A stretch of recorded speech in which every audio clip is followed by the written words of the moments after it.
Good morning. Today is 9th of July 2025 and we're going to be racing.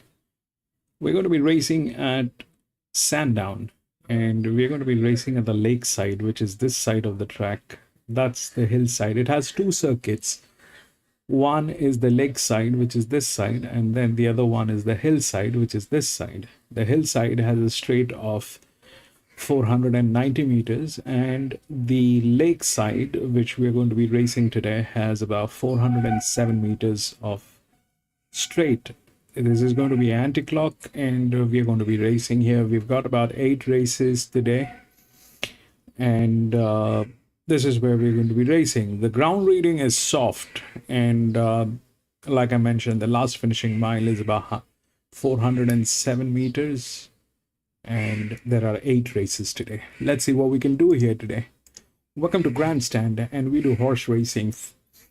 And we do that in 2 steps. First, we try and identify the best horses through physics, mathematics, a little bit of understanding of horse racing. And once we have identified the best horses, that is when we take a look at the horses at the paddock when we get the live stream from the paddock or the gates.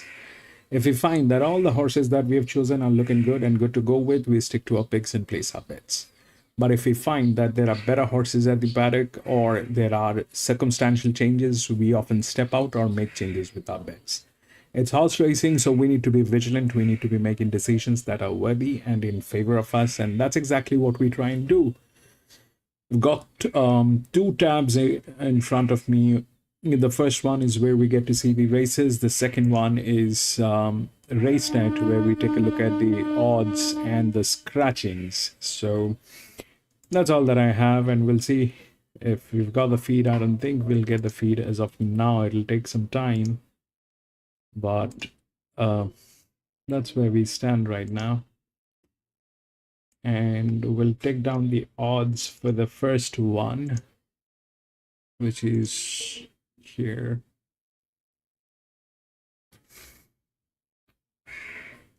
6 and 11 has been scratched.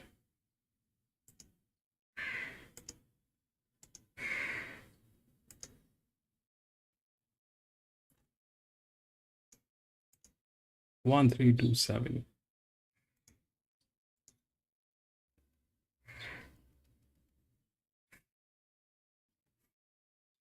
1, 3, 2, and 7. Here the odds are.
If this is the first one, it's a maiden 1200 meter at Sandownt Lakeside today. If we look through the odds, it's 1, 3, 2, and 7. The 1 is the favorite. The 1 is an EW. Then it is 3, 2, and 7. 2 is the linear, which is a 297. It is good. It is not bad. That's got the this one has the physics to do what it is supposed to do. It's a linear. It's a 297, and the favorite is the EW. Now the difference. What is going on? So we have the spell here. It is this one is a 32, not the highest, not the lowest, but it is here. It is one of the highest. Through the rail, we have 8. That makes that 8 a check. So this is here. 3, we have something going on. Probably it is a place. It's a neutral. And the 1 is with the highest advantage. That is set and done. It is with the highest advantage. The upside is this, that they have a fantastic team and they have one of the best jockeys. The best jockey is probably on 2, and definitely number 10 has also one of the best jocks. So the upside is this thing has one of the highest advantage, one of the best jocks. The hand is clean. They don't look like they lose races. The downside is this is the debut. This thing has never been into any racing. Today is the first time it is going to be racing. It's got the advantage. The hand is seasoned. It is not that they don't know what they're doing. They pretty much know what they're doing. And this thing is the favorite. It's a lot of advantage. The second highest advantage is on 10, which is here, which is also with one of the best jocks. So I'm not going to put in money for the first one. We will see how this thing works, because it's a soft ground today. Here at Sandownt, the 1 is the favorite. Huge advantage on 1. Good jockey, good hand, highest advantage in terms of handicapping. Here, both. This is the highest advantage. Here it is the highest advantage. And they pretty much are there. The 2, on the other hand, which is the linear, all right? The linear is under a lot of pressure, which is about 67%. It has one of the best jocks. It is the best jock here.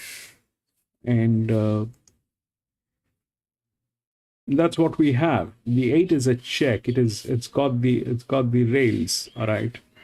3 probably is third. This generally is a place. It could be second, it could be third. Generally it works out as third. So if 1 is I don't know basically how to explain this, because the advantage, the hand, the jockey, all in place. The only thing which is the hindrance or the problem is we don't know whether it'll run, because today is the first time it is going to be racing, and if this thing runs, then there is no problem. But if it doesn't, then there is a problem. So we'll see how it works. This is the first one, and this is how it has been placed, and this is the linear, this is the EW. What are the other possibilities that are there is definitely 8 is a check because it has the rails, and 2 is the linear. The question is whether this will win or this will win, because this one has race experience but put into tremendous pressure. That's that.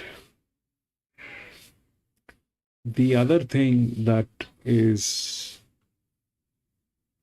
noticeable is the 5 and the 10.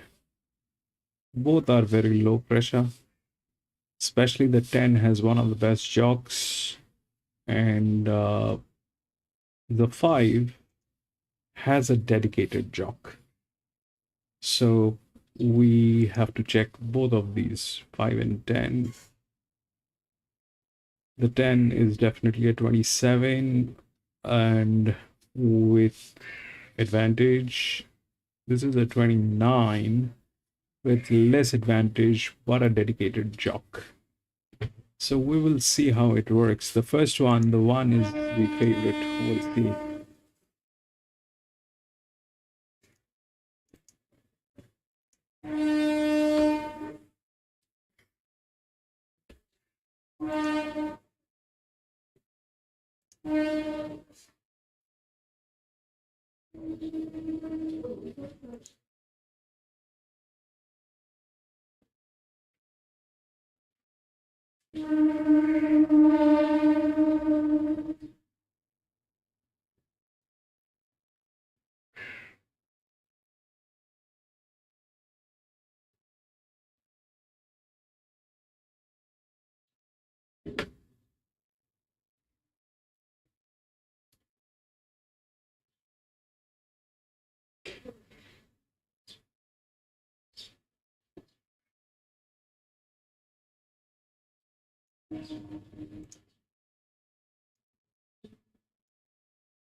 Really good, yeah. Because he's a pretty raw sort of a customer.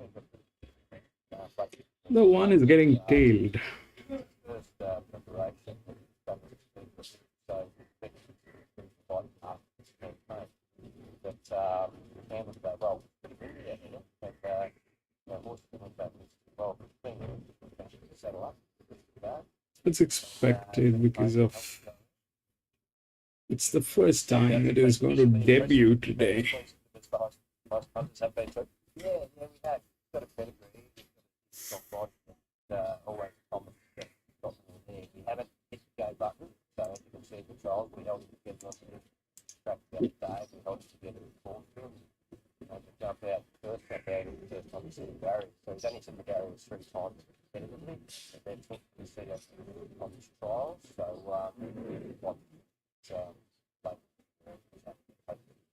Premiership leader probably doesn't need too many instructions, but what did the pre-race chat with Blake itself? Blake goes out of ride, so he looks good with cover Blake.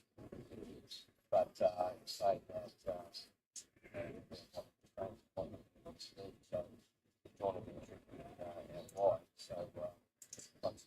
that confident that he's here ready to win first up. I am. You always slightly never been away.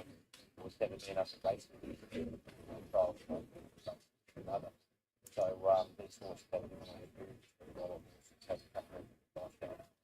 So Rockland Jules, she's elegant there with Melbourne Magic, Double P and Legacy Bell, followed by Midnight in Minori, and also Zeus Central. Across the remainder of the day, Happy Foundation's called is ahead of his run a little bit later. Yeah, we spent a lot of time getting into relax, get out of that sort of front runners. Happy to be a front runner who wanted to pass the way more out of it. I thought you had some signs of this last day, worked up the things, stuff. So still going to prove himself over the extra 100 metres based on the strength of the job that he does. He's trained well, see the best of your chances today, or is this guy knocking on the door? Not much between them. The difference is, you know, we got this there and race form the other day. This guy gets one race. If he does what he does in the trials, he'll be favourite. But that's so obviously we've got probably take fingers crossed. Good luck, Rob. Yeah, clearly got a nice prospect, and well, this jockeys premiership is really heating up, and of course, great to see Blake Shin back riding. Great that Willow's having a real throw at the stumps as well today. So we could be in store for a real treat over the concluding weeks of this season, and very much so today. And as it will often be the case in the coming meetings, where mentioning these top two in the Jockeys Premiership with a couple of leading chances, so many outriding away. Taking time to freshen up for the sprint, but these guys make good business and just something to load up. Like Magic. Moving up the stalls, 10 Warriors is the first one along. 10 Warriors joining up to Matty. Touchy, thank you very much. The first race will be very interesting early stages here. The wind is very, very breezy indeed, and as a result, trying to find cover is going to be important from quite a sticky draw as they go forward. Obviously, it's a bit of flighty in these breezy conditions. It's coming forward riders. Now, double P going into the gates, Ben Bella. Now, the auto here is our RSN National is drawn towards the outside, so the early stages will be interesting. Very breezy conditions here. Coming in right to the Sandownt. 1 and 2 both getting tailed. Commissioner break with has to the Clark. Now, the auto is going up riderless. Midnight in Minori is about to come forward. So we're racing on a soft 5, run 5, windy conditions, tailwind for them in the home straight. Midnight in Minori goes in and Melbourne Magic. So the race experience is going to be the 5-1. First to go on, what's going to be a very competitive 8-event program here. Melbourne Magic goes in, field set for the first 1200. Ready to go. Also, the opener from Sandownt, and they're racing. Beautiful line 2, Zeus Central is going to drift back towards the end of the field.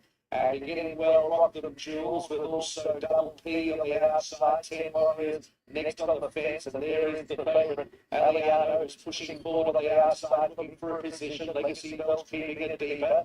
Midnight in Minori's rushing their head out next on the fence as they reach the first corner. They're followed by She's Elegant and Melbourne Magic, who's rushing their head around themselves to Central Love. They're not going hard on the Jules the leader as they reach the 700 metres downhill for double P. 10 Warriors third, the inside. Leon is facing the breeze 3 wide. Legacy Bell between horses. She's Elegant 3 wide, the back of Aliano. Midnight Minori third last from Melbourne Magic with a lot to do, and Zeus Central at the back. Rockton Jewel straightens at the 400 metres from double P as they sprint up. Aliano now showing a 10 on the outside, and they're 2 lengths in front of Melbourne Magic from a long way back. It's Aliano up to double P at the 200 metres. Double P still at it. Kick 3/4 in front. Melbourne Magic, 10 Warriors running on. Double P holding on at the moment, and double P just last. Double P is flopped into win from Tuna, welcome back, Tuna. Was getting down late 2 in the decision before. Behind the Rockton Jewels and well back in the field was towards the end. She's Elegant Legacy Bell to Central. We were just last. Double P. Double P, number 7. Oh, number 7. 920 and 250 from a photo between Melbourne Magic, who was jumping out of the ground, and also 10 Warriors. And the judge will have to sort that one out with Aliano just forfeited and Rockton Jewels and Midnight and Minori. It's hard to know over the line how fast it was finishing. It'll finish just behind those. So double P first, number 7. Number 7, double P. The filly by Pirata and Pindar. And a star witness. And placed at Murray last up. That makes the form of the Point B here in the Mars run as Blake Shin rides in race number 5 of the program. Point B beating this one home at Murray last time out. Number 7 and the double P winner. Has set up on the speed where there was a real lack of tempo. Hasn't suited those horses that were thumping home in the air, particularly one of the ex-Melbourne Magic, who just did not settle at all in the back of the field. couple more strides, it would have just about up the prize. 7, 4, 2, 1. 7, 4, 2, and 1 in a race time of 112.9.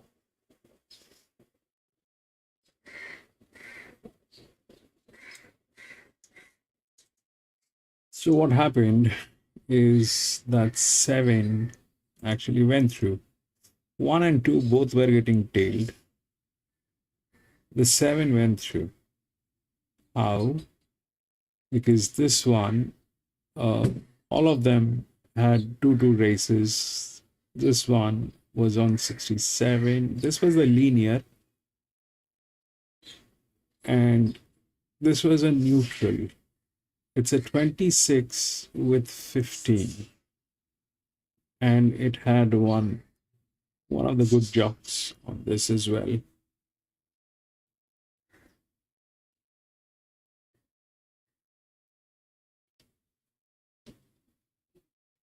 Seven. And then it was 4. It dropped further here. So with that pressure, it went through. It has been to 1 league race. So for that pressure was nothing, and it went through. 7, 4, then 2 and 1. 2 of the worst horses, they actually went through.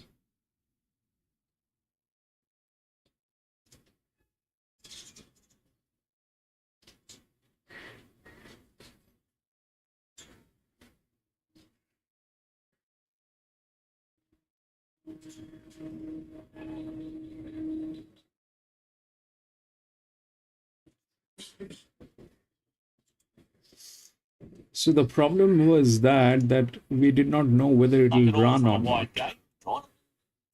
That was the problem.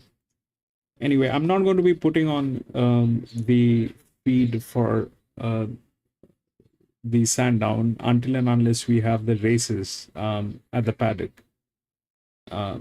They're going to be doing the South Australian races in between. And we've been getting copyrights from the South Australian races. So we'll just play safe. We'll go the next.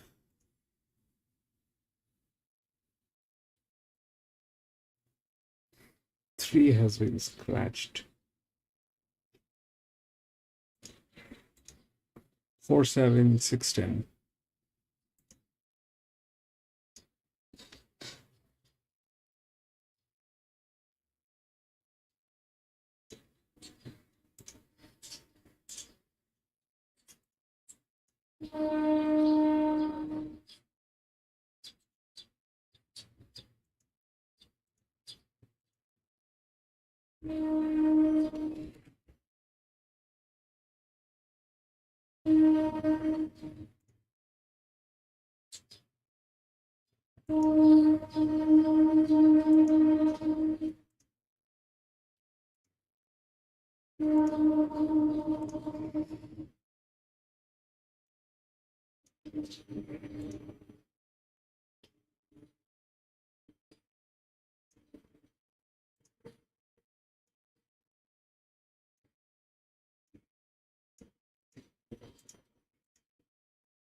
This is the second one here at Sandownt.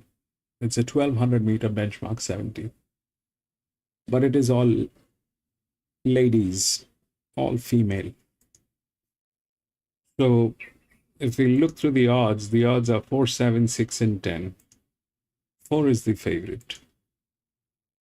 Then 7, 6, and 10.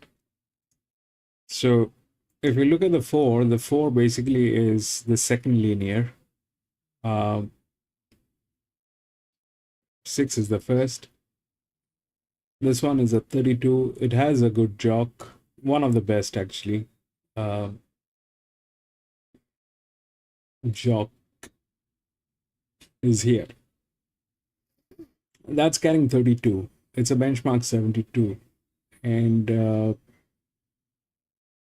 but here is the thing. So this is something that we have seen when there are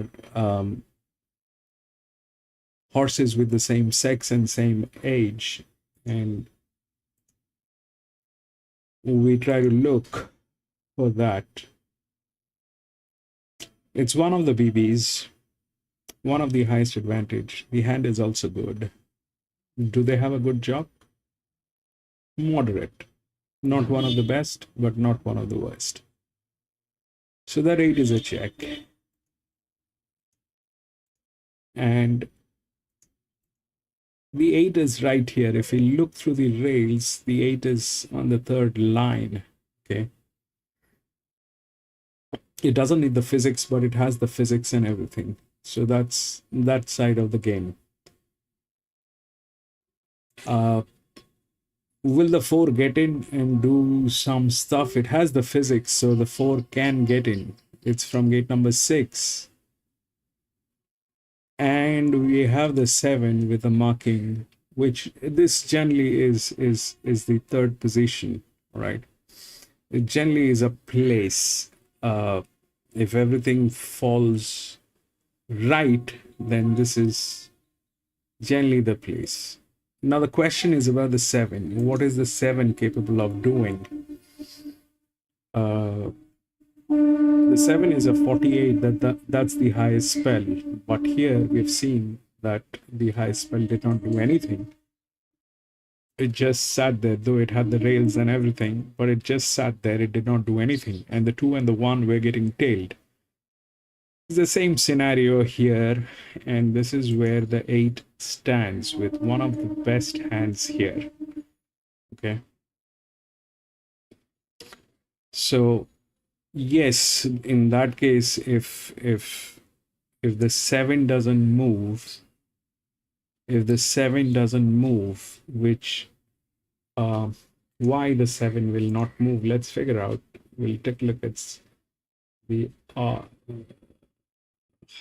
it's RaceNet. All right.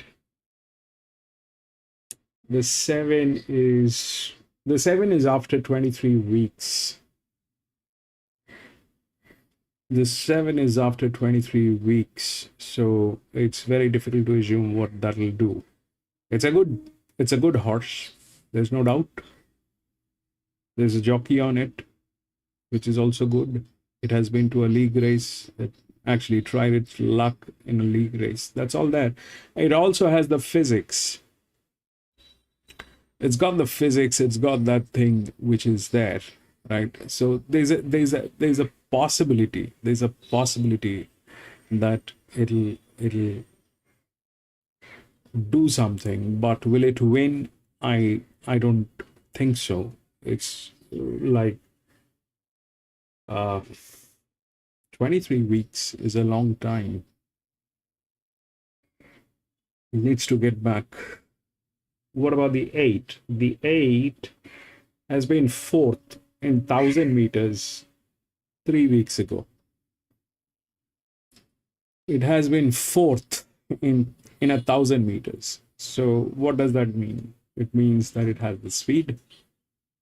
It definitely has the speed, and we can see that it is there.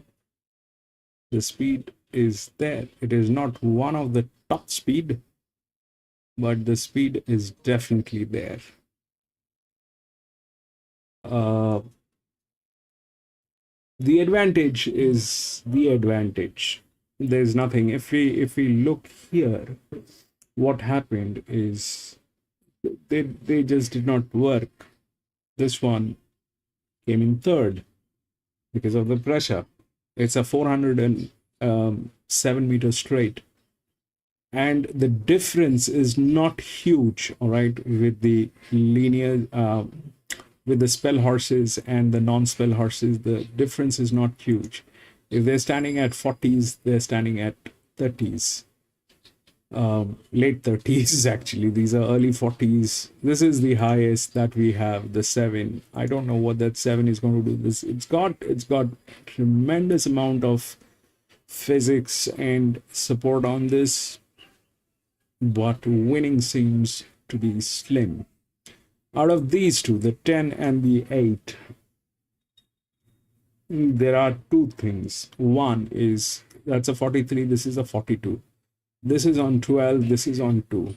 This is one of the best hands. This probably is not. What's here is that 6 is the linear. It doesn't have the physics to get in. It doesn't have the physics to get in. It'll have to struggle. The 4 is the favorite, which is because of the jockey. Whoever the jockey is definitely is one of the best. We have the numbers, so is one of the best. So this 10 is probably the 3rd one. This is what I have seen when we ran this through Randwick and Flemington. This is when it's a place. It's either a 2nd or a 3rd. The 4 is at 32, which is a 39. 32, 39. This is a 43, 12. So could be a 2nd, and this could be a 3rd. What other possibilities that are there? So if this is a 39, we have a whole bunch of 39s here. They're all 39. And this is a 39. So out of which there is a 7-year-old mare which is here. Let's discount that. That's a 7-year-old mare. That's on the lowest, okay, out of the 39s. Then we have this one on 32. Then we have this 40. We know that it has a problem. Then we have this 39, which is again a 7-year-old mare at 7%, which is here. So that leaves no other 39 but this one. Okay. And then there is this 39, which is at 10, which is 12. It has some pressure on it. 35, 37,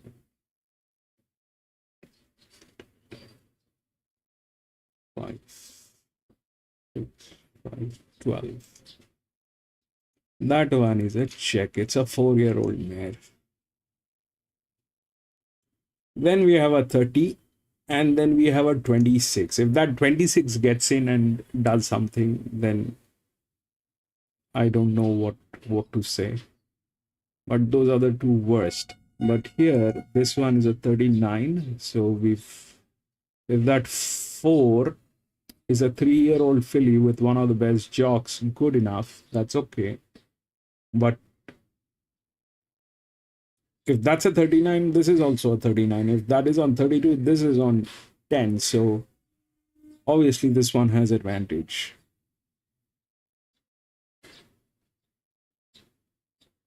The rest are 7-year-olds, so that is not of concern. The 40, this thing is difficult.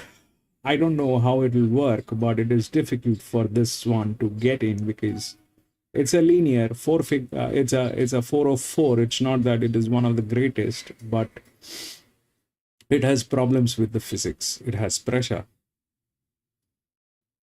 So the lowest pressure is on this 13, which is there for some reason. I don't know what is that thing, because here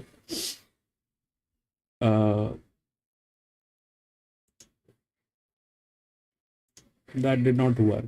Okay, that was a 29. That 5 did not work.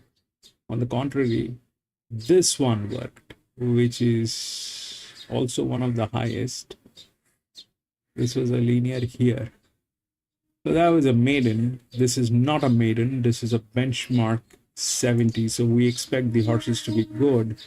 And if we are getting numbers on the horses, that should reflect some sort of stuff. So 8 is probably in the best hand with the top advantage. Okay. There are others which are there. Things can work. I don't know. The 7 has a lot of tactical support, but this is running after 32 weeks, 23 weeks, I'm sorry. So that's that. Then the 10 probably is the third. That's what I think. Or could be the second, because that's a 43 by 12. And this is a 39 by 32. Now, how this thing can go wrong? How this thing can go wrong? See, 4 has the physics to get in. 4 will get in. But will 4 win? Is what we will figure out. I like the 8. I'm going to go with 8. The rest is, we will see what happens. That's a 32, 39, 32. Then we have to figure out how this will work. Performance is definitely there, but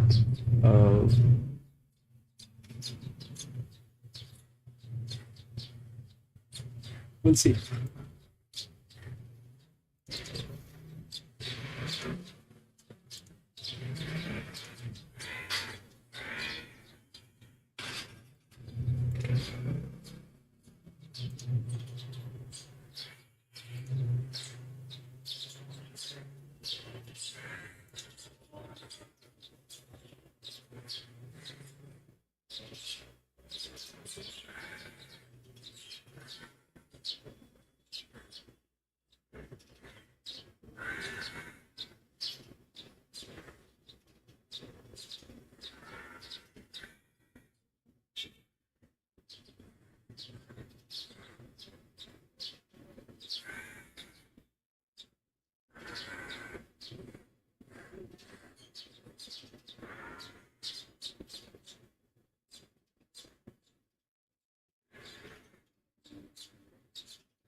Size and the way they presented it, and my on top selection will be number 5 Infusion. Really happy with what I saw from her. She handled the yard really professionally. Lovely big strong girl. Right Go is another big strong individual, and also from the peak. They were the 3 standouts. Late night numbers 6, 4, 8, and 5. Tricky race to open proceedings at Canterbury, given a lot of these are first up, and one of the key chances being on debut, and she gets the nod there from the yard from Shani Infusion. I'm in the corner of Miss Jones. $2.60 was bet momentarily. Punters were happy to play back into $2.50, where she's been pretty much the entire morning. So she gets her chance here. We have said that on a few occasions in the past, but given her record, it's only a matter of time before she breaks through. So the unknown today is the heavy track, but she hasn't raced on one, so I'm not going to score her down. She'll get to prove herself today. 4 from the peak. She's a lightly raced galloper, just a 1 run. She was solid enough there on debut, albeit she got rolled as a $1.50 favourite, but she looks to have come back well off her trials. A right go, similar profile. She too has trialled well, and the debutante Infusion. So 6, 4, 8, 5, Ben. Okay, $2.50 about our favourite now. Briefly hit $2.60, but there's 5 and a bit times more on this galloper than the next best backs, and occupying in excess of 50% of the overall hold. You can see that Marlowe's gone the way of the debutante. Infusion on top for him. 5 and 4 his Quinella numbers. We head his direction ahead of the first on start. Thanks, Ben. And as they continue to load in, we've got beautiful sunny conditions.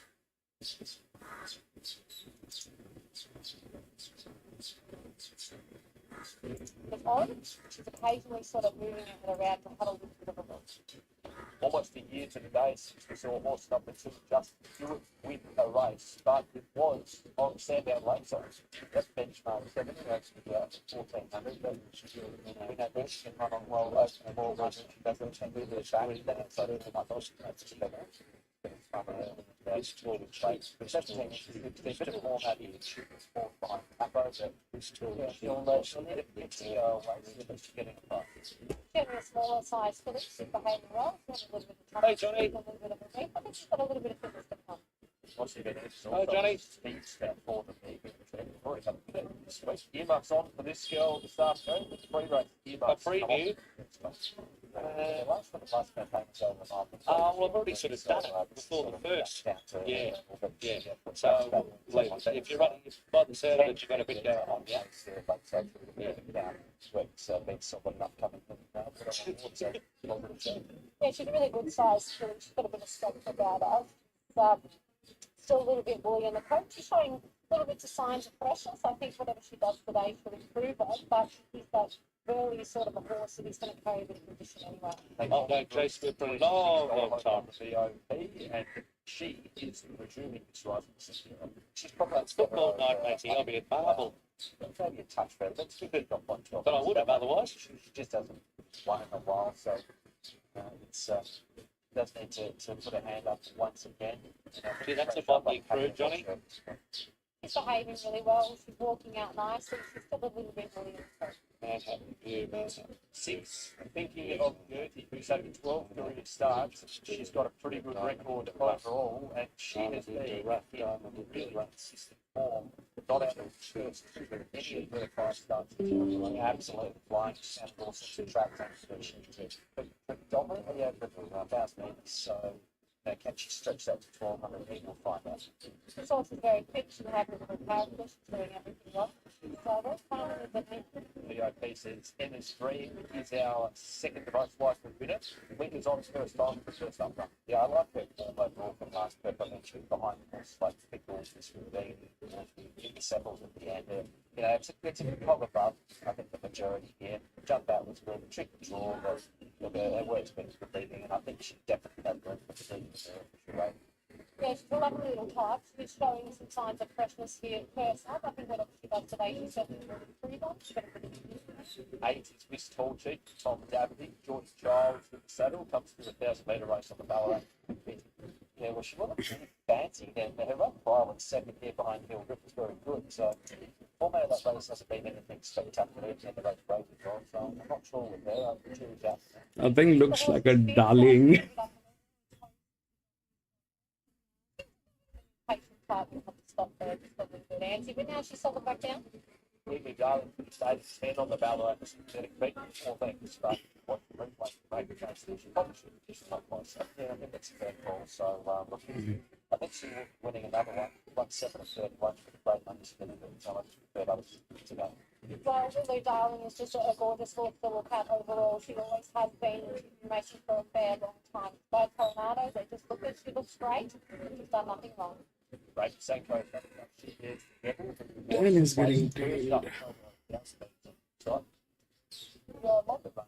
She's generally very consistent. She should get reasonable run from the gate, playing health. So, you have to want to get the same race voltage on exotic type plan. She's in everything straight lane. You can see enough for Mate Red first up to think that she might be able to play a part. Not really. It never has long creeps or has been the last couple. So, I think she definitely has to improve on this. Yeah, but I think so. This horse's coat looks really good for this time of year and also looks really cute for a second up run. 12 is Diamond in the rough. Or the background has been going really well this preparation. She rises to 1200 for the first time since November last. I think she's over 26 to 18. And I'm going to be back in a jiffy from the washroom.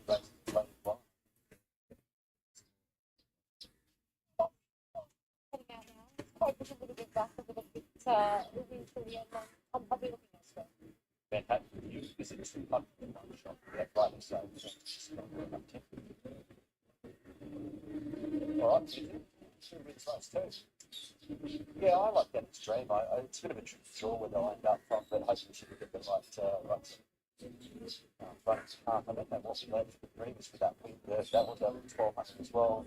The winner was half that somewhere, but we had a recent spread from place in terms of their seventh position. So at this point in time, not easy to really ascertain who's advantage, who isn't. But Andrew on top for me, Bossy Grenades will be there for a fair way. Tango Jules at figure $12 for a horse that likely found someone spent to here. And I think 50 fairly deserved the benefit without over 6 more ones. Okay, I'm with a 4 in Bossy Bonita. Really lovely fight. It's going a little bit to signs of freshness first up, and that's okay. Really strong feeling, but still quite fast.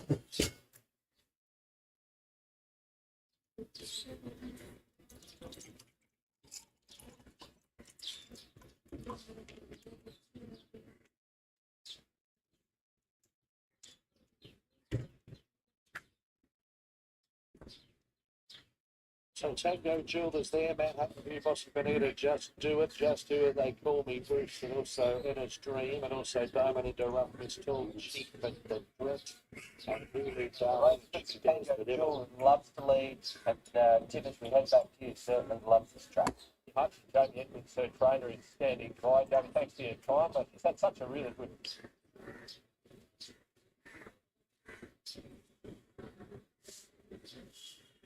So it's fascinating to see the time has been within like 0.1 of a second on the side. So, look, she's got a nice gait. Her body weight about 3 kilos of her really weight. So, we've been to a particular bond well.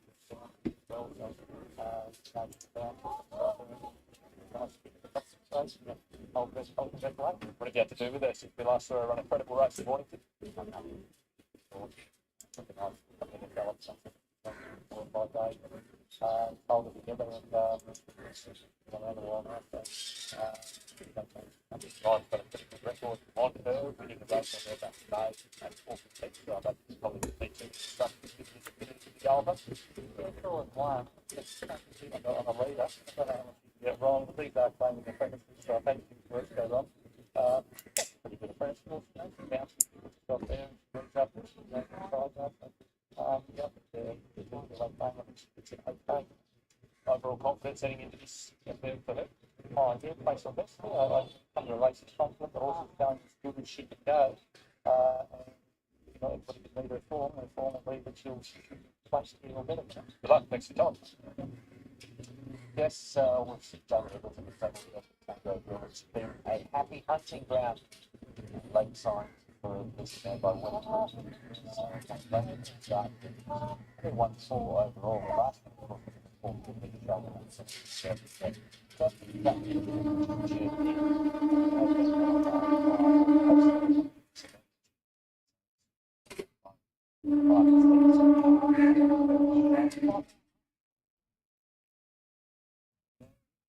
Moving.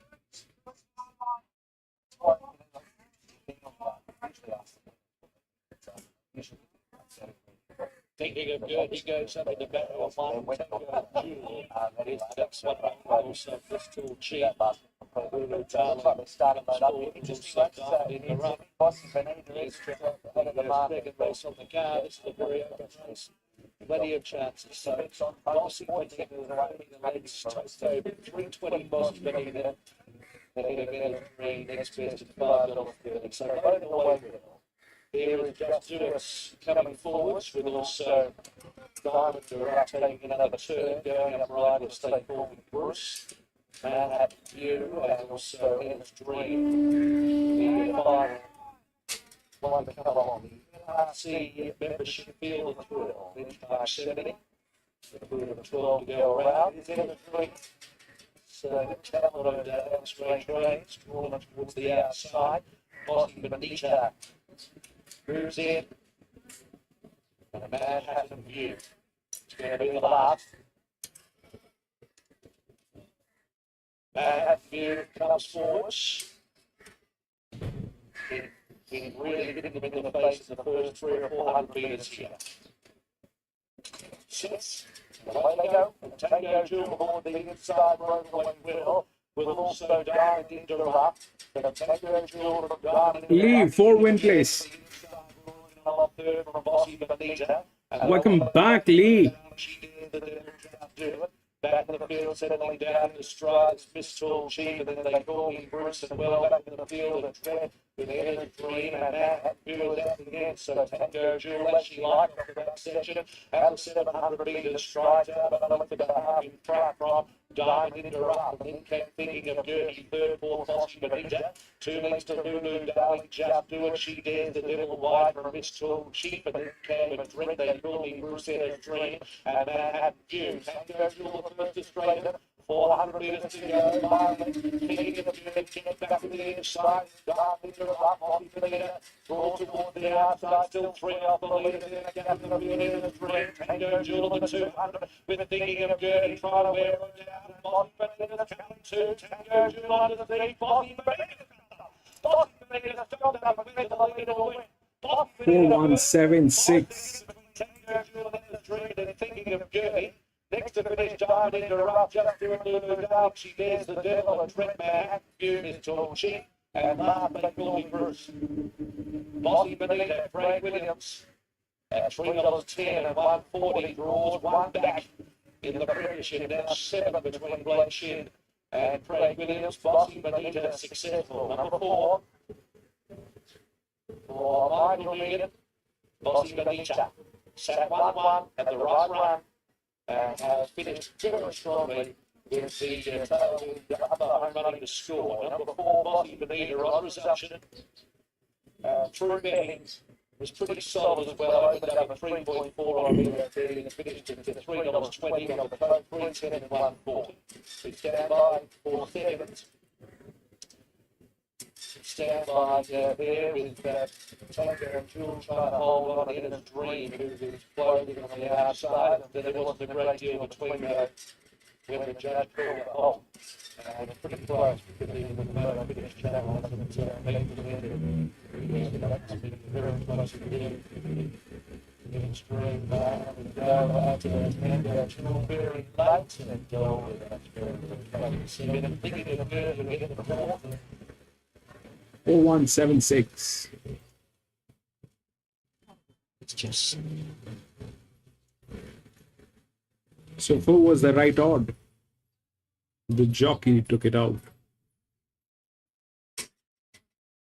The 1 came in between, which was here. So that from here, and the 7 got there.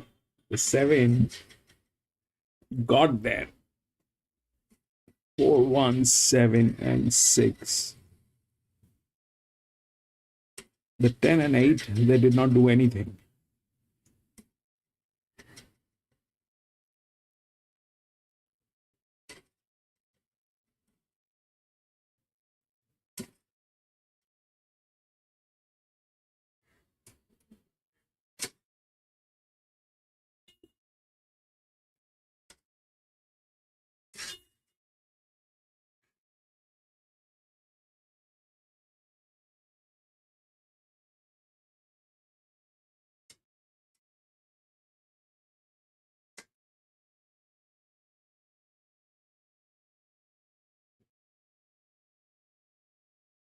Okay, we'll go to the next.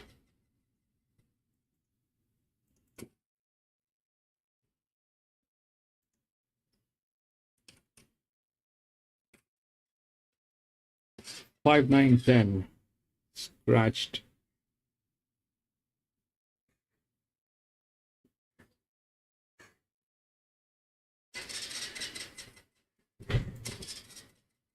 Seven, 3, 11, 6.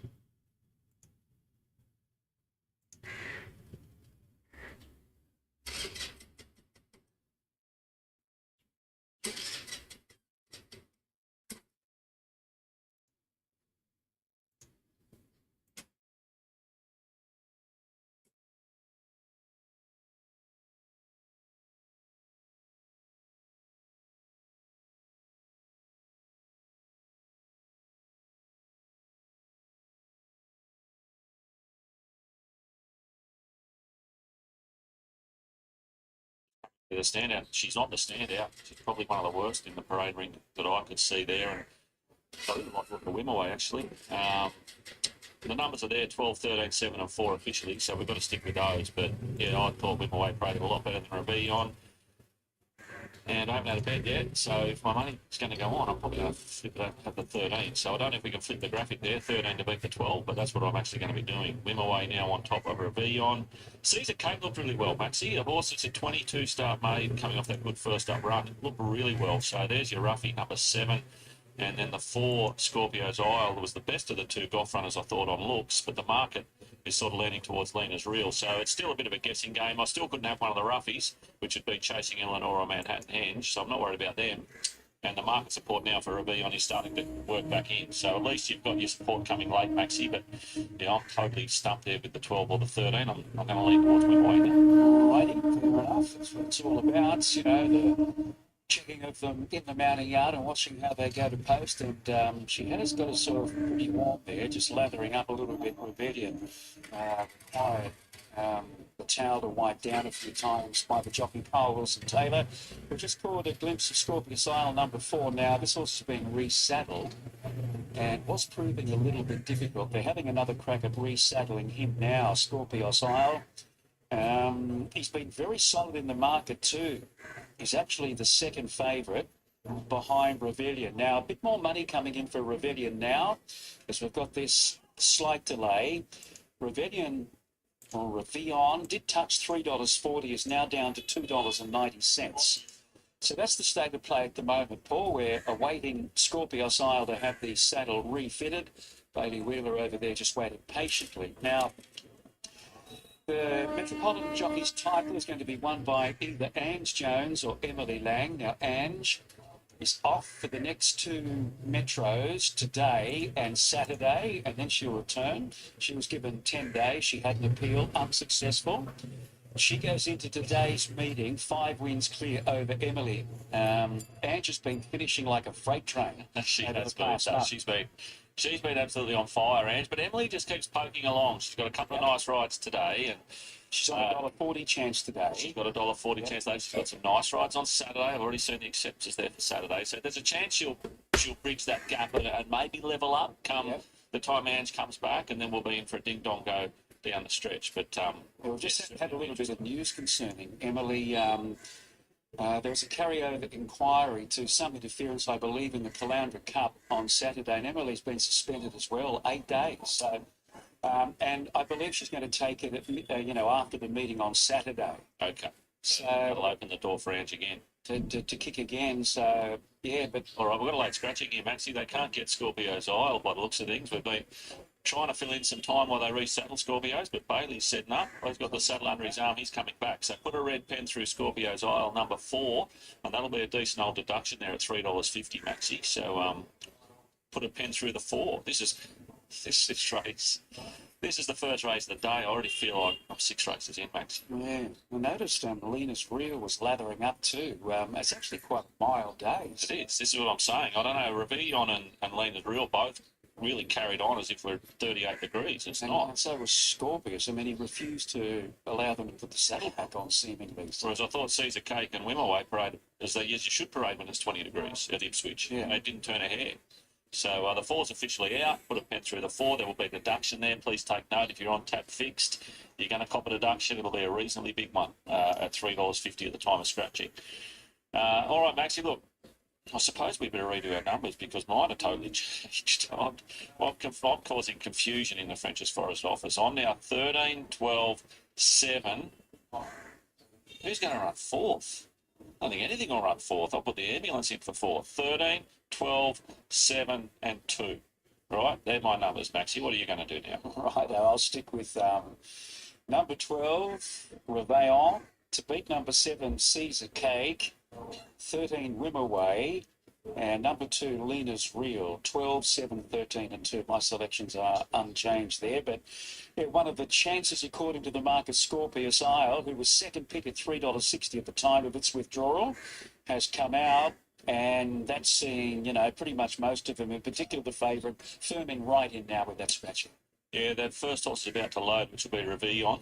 Now, obviously, firming right up late due to that the scratching of a $3.60 pop. So you're losing, you're losing close to 30% of your market, Maxi, in one scratching there. So there'll be a few deductions coming through for the 4 Scorpios Isle. There was only ever going to be 2 place dividends anyway, so that won't change. But obviously, a place deduction will also come into play with such a short horse coming out as a late scratching. So only a field of 6 to go round, and the 12 Ravillon for Chris Waller and Cole Wilson Taylor will start a very short favourite, despite.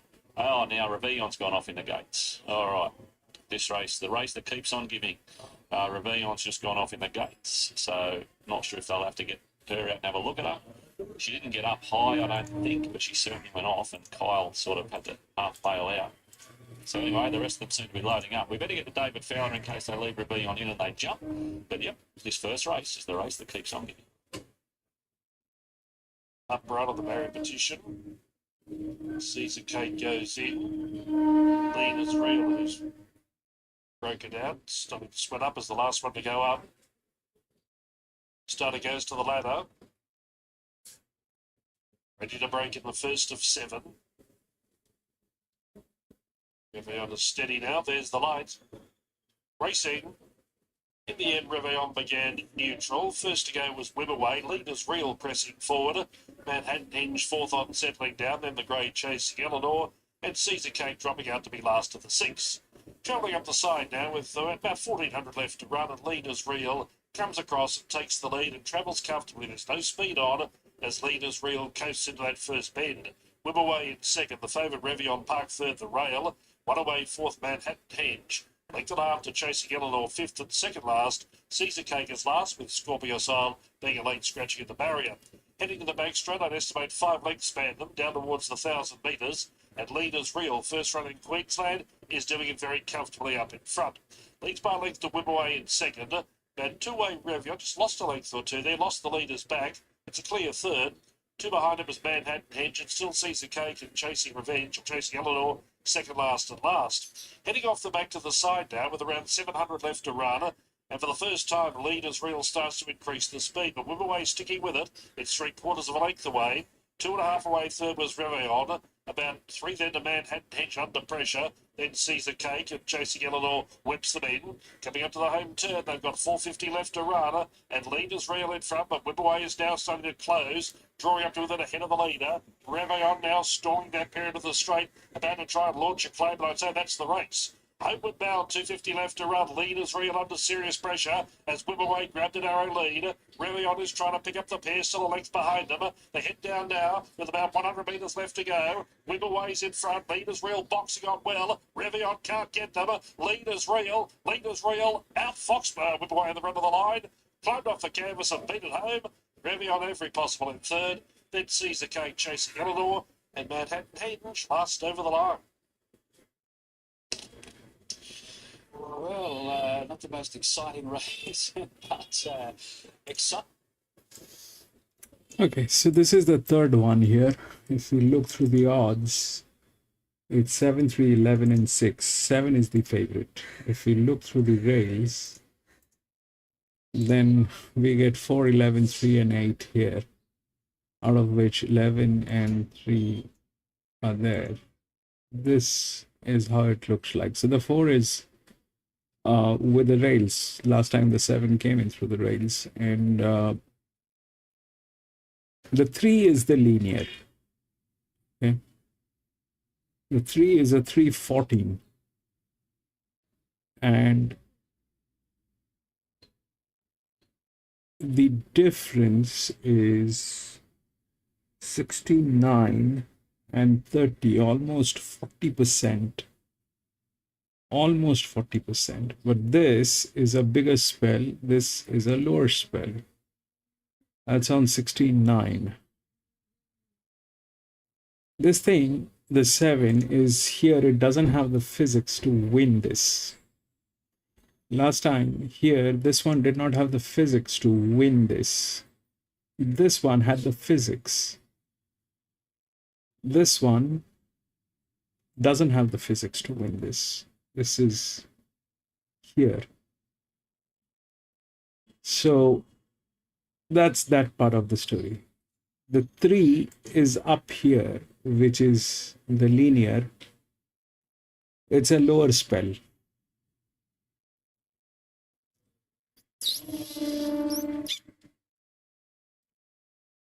It also lacks the physics. It has this side of the rail, but this side is missing. The 3 is there. The 11 is again the EW with the lowest pressure. And it is a benchmark 78. It is again the same thing as this one. This one did not get anywhere with 2% on that. But here, it's that, the 11. The 7 is the favorite. It is the second linear. The 3 is the first linear. Both of them have issues. But if we have to look at how things are, then we are talking about 38, 14. Here it is 14, here it is 38. And obviously, this is more than 40%. The advantage is definitely with 3, the linear. And it's a good linear. It's a 314.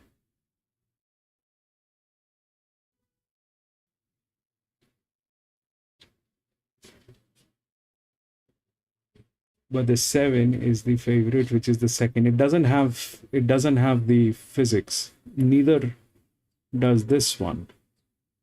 Things can go wrong, horribly wrong.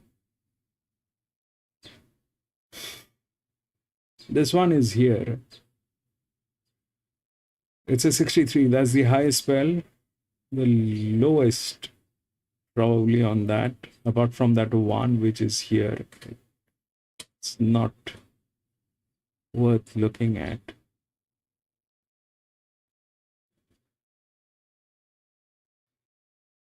The best hand is on 2.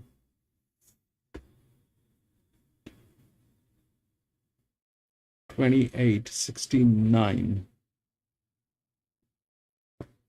This thing has been to 2 league races, and it's here. It's the third. Even this one doesn't have the physics, but it is here. If I have to choose one between 7 and 3, then I think it is 3. But that is going to be dicey. The 7 is the favorite, which is here. From here, without physics, how do you win? I don't know that. This is difficult. This is basically, again, this is basically a place that might just work. Here the 10 did not work, but this is what that says. 54. That becoming a favorite is difficult to digest. And what else? Then there is this horse. This horse has the best jock. This one also has the physics. It is one of the largest drift. So if that's a 6-year-old horse, that's the best jock here. But that's not what is going to work. The work is somewhere else. So we are missing something. The 13 is a check. It's one of the largest with one of the lowest. It is coming here.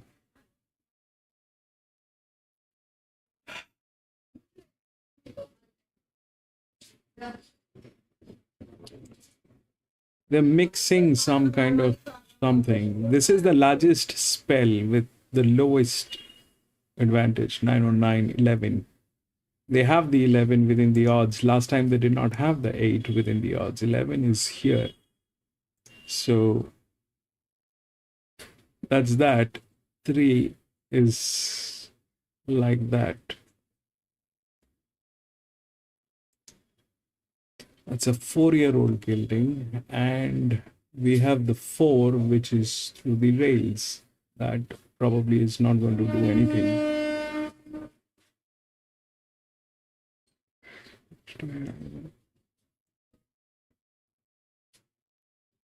If it is between 7 and 3, it'll be 3. There's no doubt. It'll be 3. If it is between 7 and 3. It doesn't matter what it says. We'll take a look at the horses at the paddock and we'll see what we can do. It's confusing.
Lee, did you get that 13 at Ipswich? And congratulations for that win, Lee.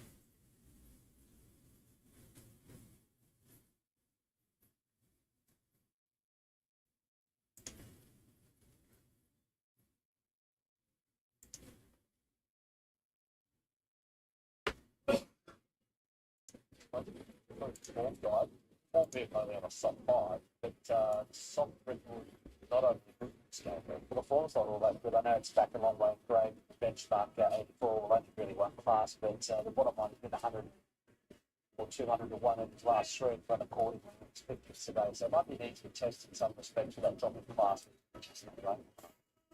It's all a little bit of new one. It's got the rise as well, it's got the back legs.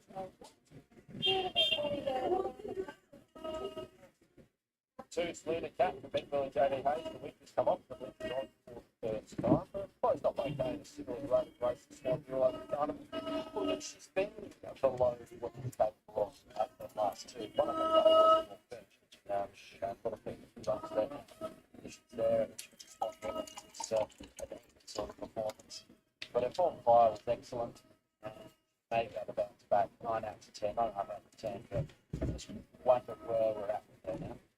She's just a fine bow to sort of horse, but she's working out well. Coach is a little bit into it, so the ride over the next side. One long day, she did Galloping for break with the cutting team at Ballarat last time. He'd been given a little bit of a break. We haven't seen this guy since February.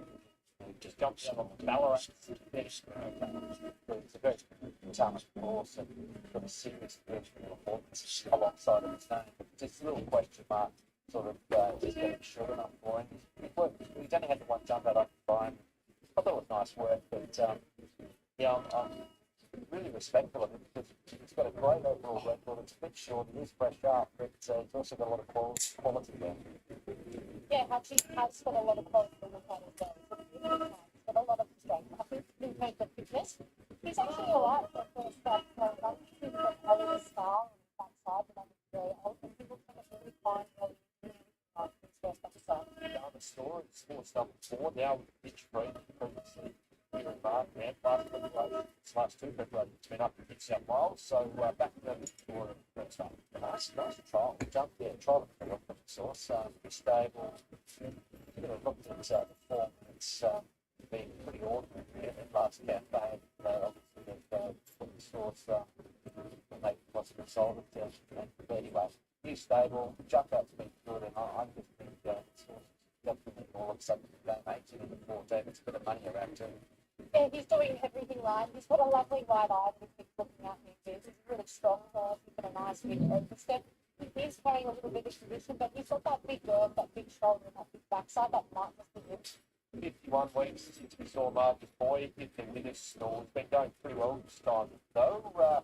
He might not have found the best part of the track for Andrew last start. Is that fair? Yeah, I think so. 2 months prior was sort of like a white foot as well. So, Marcus Boy, we've seen this also win here. Capable, absolutely right with the right run. That's probably what he was going back to 1200. Yeah, he's in a little bit pushy there with his Australian race coach. He has that sort of bullish nature anyway. He's obviously doing a nice time. He's a little bit wintry, but other than that, he's around the right. 7 is Naval Academy. Simply the UMR runners crossover comes off for the first time. Norton goes on for the first time. First up, what do we make of the way that this guy's jumped out Hutch? Yeah, nicely. A couple of jump outs, one at Grandstand, one of good work. Pretty nice with us at Wakefield. But 1, 2, 3 over trip, progressing time of course. Good test. Ball in the lead stable. Before Max, there was a lot of opportunity. He's long and lean for a sprinter. Really gets down low when he walks. He's actually quite a nice fight. Late scratching in race 8 today. Number 4 Irish Rockstar comes out at 125 bets advice. Late scratching race 8 for 4 Irish Rockstar. Right, 25 bets advice. run. Michael Wayne and John Moore's been a good horse for the team. Has won in a little while. Encouraging the first up run. Yeah, with him. I know there's one in over 800 days, which isn't worrying. It has to be. But, you know, if he's run some good races, including that run first up, like we set up, and it was behind Martin 9. We saw that horse did on the weekend, and it was a solid third. He started with $15. He had the bucks a little bit for the track. So, you're not interested in what you do have to acknowledge, however, at that time since I think that we're getting significantly about to 11 now. Yeah, look, he's a nice little horse. His hope is still a little bit for a horse that is stable at Fleming. Some of his forwards between 1 and 2 up here, and that's probably how his next visitor. 11 is the shaper for him to be Sam Cruz. And like a bait's paying 3 kilos off this Gallipo. Has a wide draw. What are we expecting if this guy's chances? He's going to be back. Yeah, I don't mind it's necessarily back to trip. I think I'm not sure what his option trip is. Probably 1400 where he said he's supposed to come. But, you know, if you run well 1200, then I thought his last run at Sandownt, they were pretty exclusive. Back in the field, trying to find the right part of the track. Never worked out. Yes, he's up his way, but without the patience, it's so nice and way. So I'm hoping this is going to wait too much better. Brand and I take of a horse. It is quite windy out here, which is making it a little bit chilly. But this horse seems to be putting up under his saddle blanket. He's putting up a little bit on his neck and around his girth as well. So although he's got behaving well, he's not close. He's getting it early as well. Maple Heart's an interesting rider as an addition to the Simon Dara team. A couple of preparations ago, we see them in Queensland, trying stuff this. Like Douglas last preparation back in May. That was on the 4-2 heat. Who won that race? Tango Jewel. This time, saw run really well before. Yeah, it was a nice performance. So it's a galloper that I think, deserves a little bit of respect here. Chris assuming around that $15 mark and could easily head into the year, but once again, it's been a while since I went. Yeah, resuming here, and he's quite an athletic horse, a little bit more on the elegant side. Has a petite little walk, but in terms of 57, he's a horse for the patient. Allocation's very good on the last time. We don't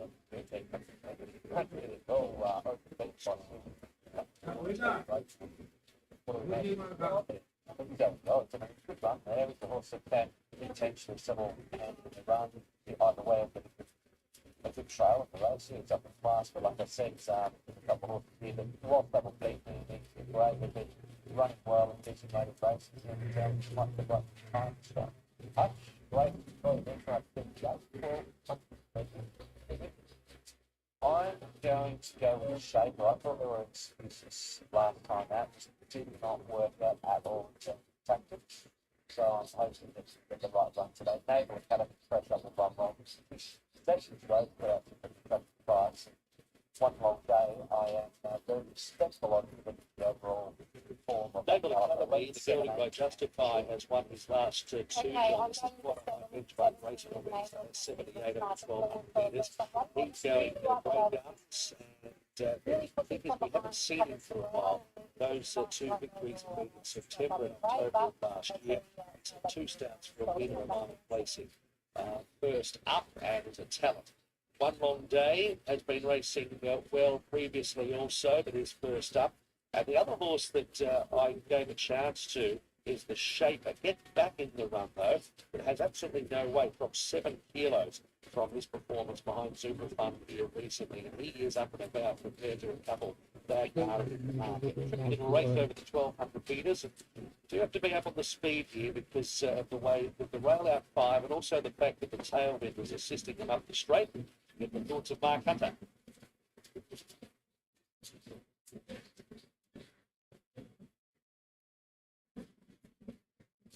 Oh, yes, I did. I just forgot to put it over. It the last. Thank you, Huck. Thank you, Thank you for putting it up. Yeah. Thanks for your time. It's just been something grand I was wanting to say.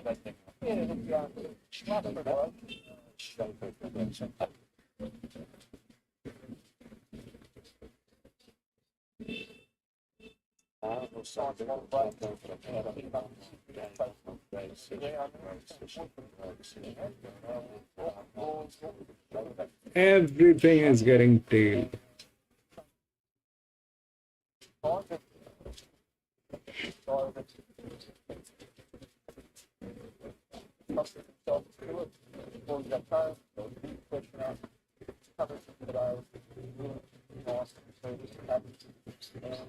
Just looking to see him attack the line strong, so we can build he's had the 3 run back in Sydney. He's been up there for a little while. How long has he been back? And Justin's life back at home like that. Yeah, we'll come back home in a couple of weeks, out to Paddy, a couple of weeks down the beach, and just poke along. Nice to work, and actually go it and introduce that distance and hopefully step clean to you can run the turn to settling up with weight values on some of those over there. So the third run. Lee 7 has issues.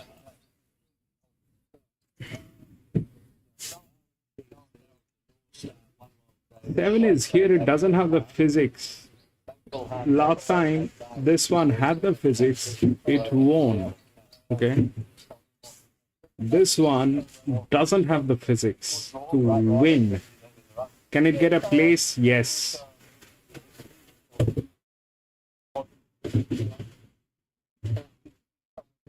3 is here. Even 3 doesn't have the physics, but looking at the thing, so here what happened is everything went through pressure.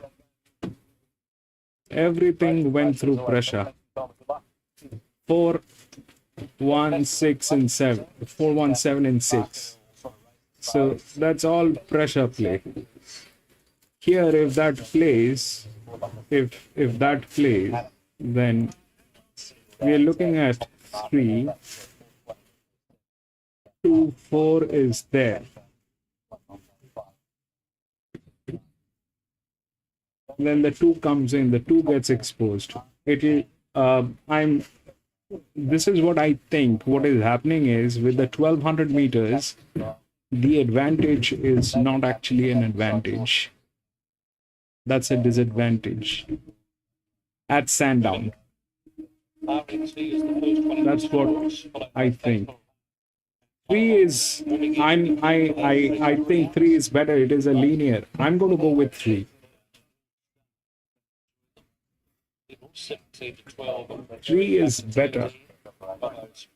You need one side of the rails at least to do the thing. You either need the physics part of it, or you need the rails part of it. 7 lacks both sides.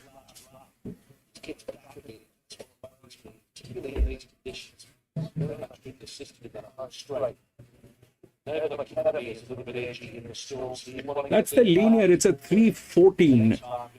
It's on a 1200 meter. We'll see how it works. 3 is what I have. I've gone with 3. That's all.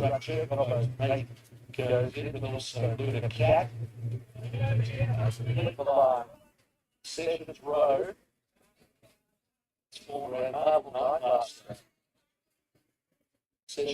Probably 3-2.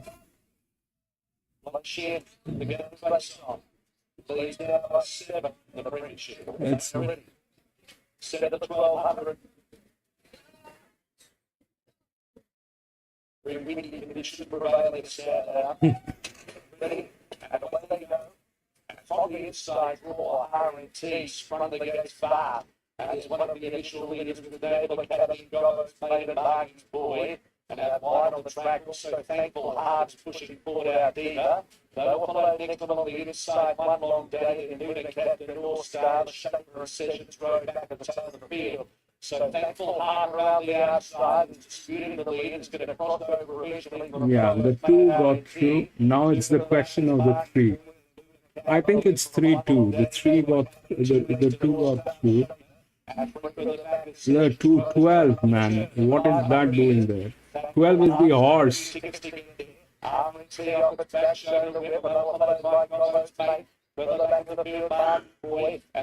Run.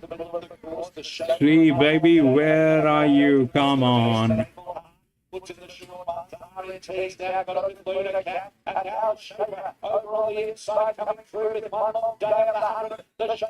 Sure, man.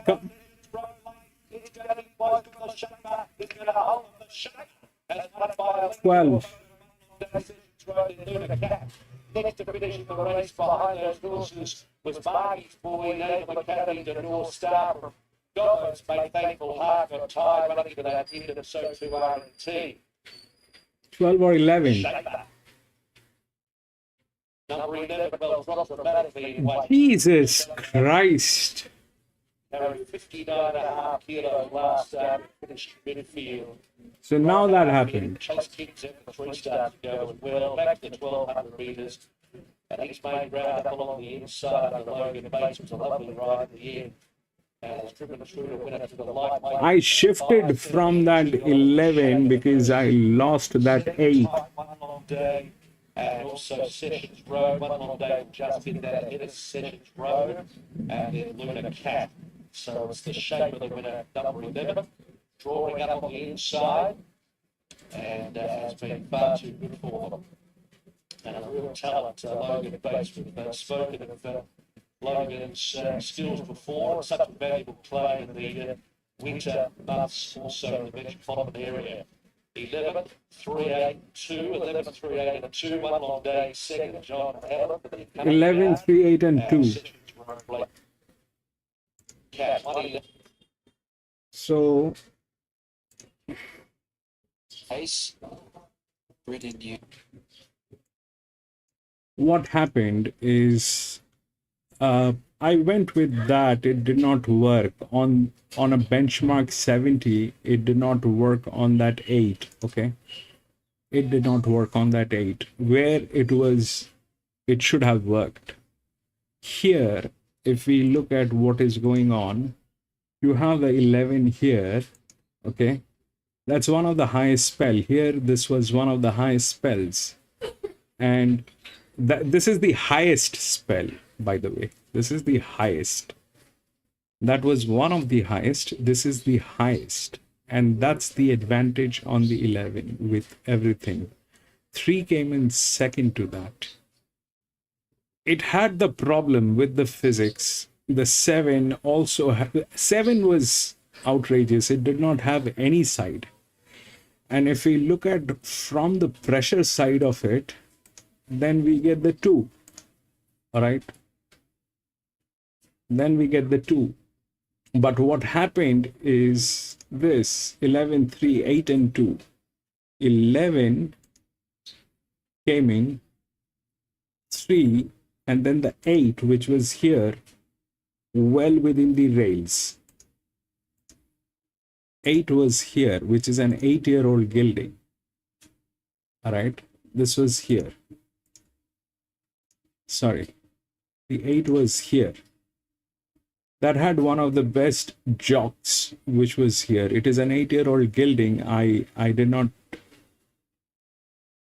consider that. It was a 55.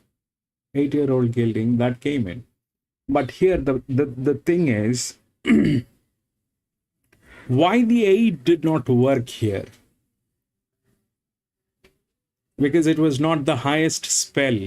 That's all is the thing. That is all the thing that we have to remember. It has to be the highest spell. Here, the 11 was the highest spell with the lowest pressure. That is the only difference between the 8 and this one.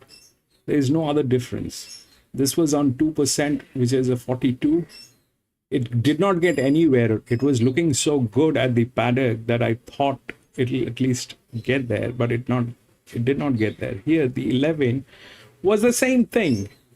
It's an EW. This is an EW. This is the highest spell on this, and that's the highest advantage. Then came in the 3, because it did not have the thing to win. How?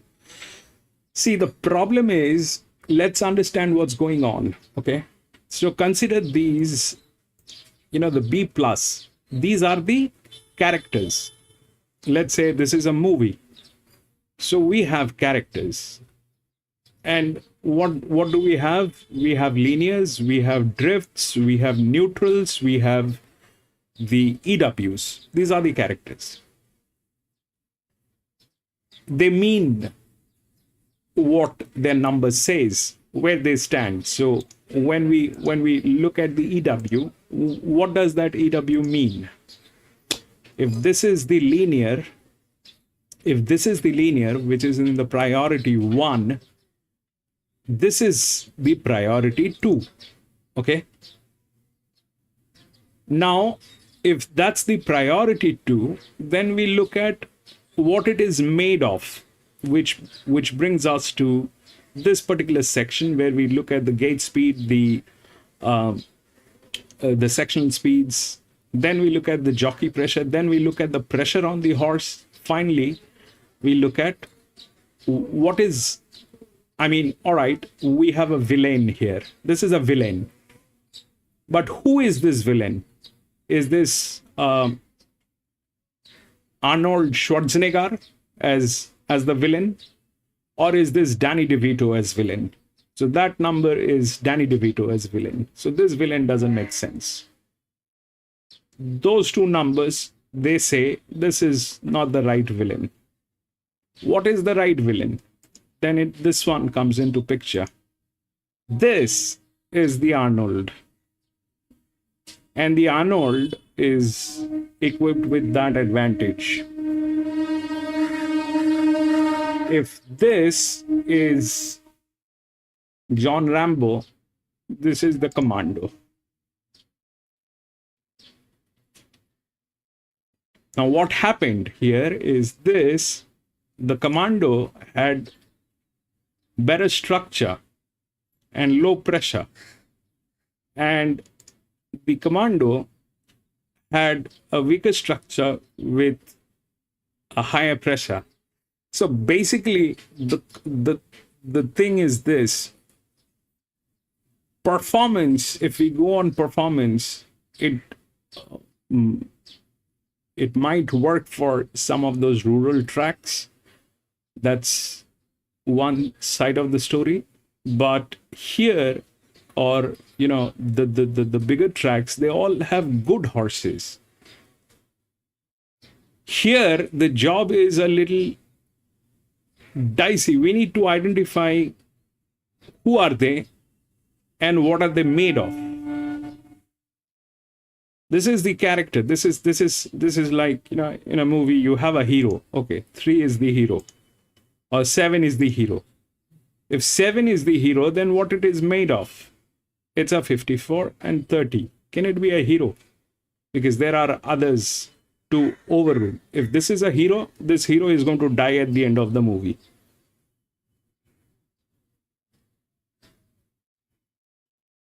This hero was still okay. It had this side. This one had no support. How will it win? Can it get a place? It probably could have. But that 6-year-old just beat it. I thought it, I mean, I was under the impression that, maybe we are making a mistake. The 1200 meter will not work with the advantage. You need the pressure to build up. But that's not the case. The mistake that I made here with the 8 is it was not the 7. The 7, if 7 had this advantage, then the 7 would have gone through. But that was not the case. It was a 42. I chose a wrong horse. Here, this was the right horse, but I did not have the nerves to go with it after losing this one. I did not have the courage. I could not do it. I was not in a position to do this. That's why I said 3, but I was also, I don't know what to say, because this one is still better than this one. It has one side of the rails.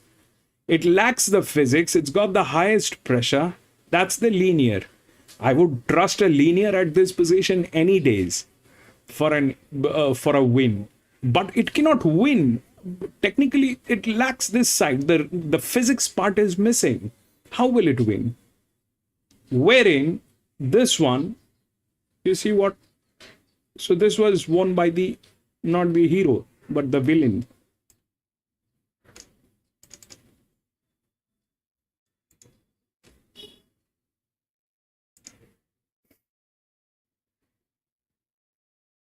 $11 has been scratched.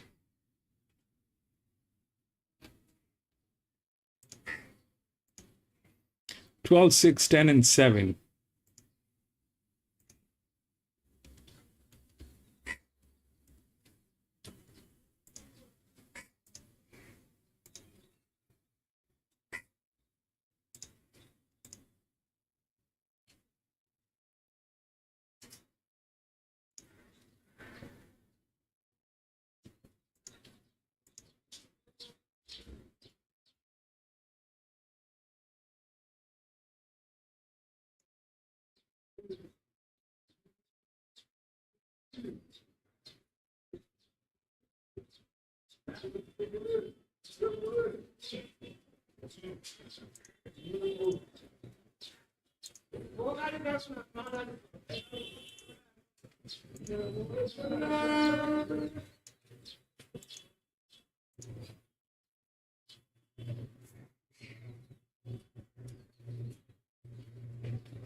All right, this is the fourth one here.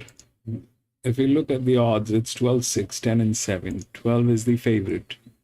Then 6, 10, and 7. If we look through the rails, then it's only 12 who's got the physics. That's the highest spell as well. 7 is a 298 linear here, which is at 67%. It has the physics to get through. All right. Who has a better physics is this guy, the 5. They're all the same, okay? They're all the same. This is a 32, 31. This is at 50, 119, 31. This is 67, 66.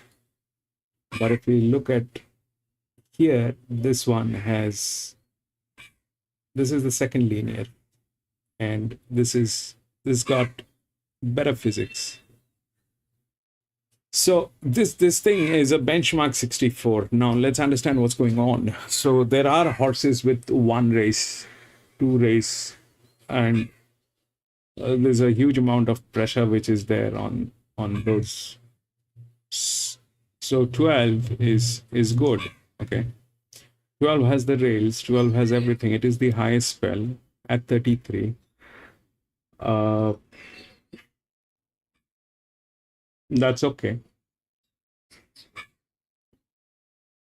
Then we have these horses, 37, 38, 37.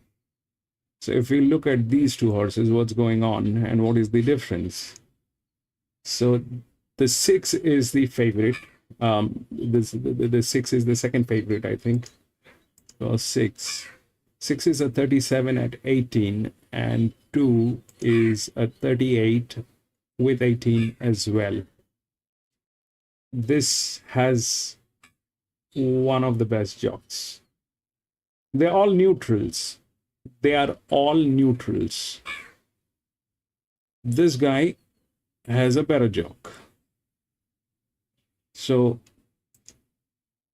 this is here. The 6 is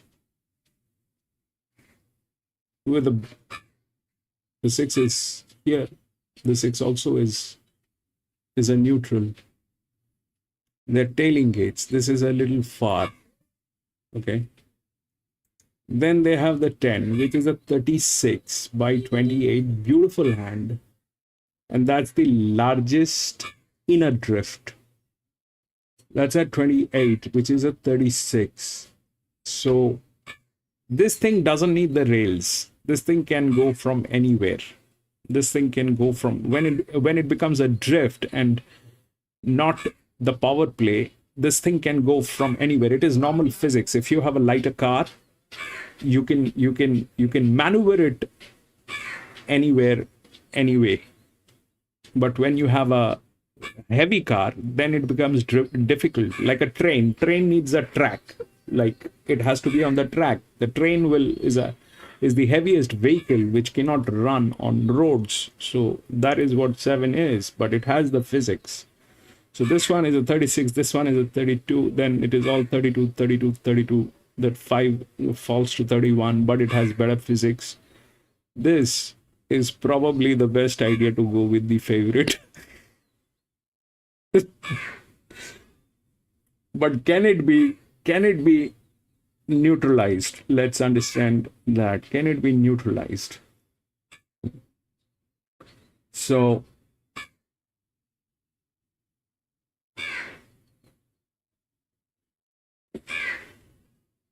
this is a 37 at 19. This is a 37 at 18. This is a 38 at 18. So this 37 is good. I mean, by numbers it is good, but then there is a 38. If these two are there, then this is on 18, this is also on 18. So 2 becomes a check. 6 is good. 10 and 7.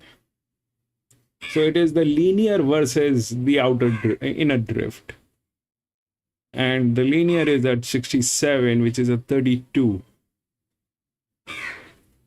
Since the linear has the physics, then definitely the linear is more preferred. But here, there is another one, which is Mr. 5, who has better physics going on. So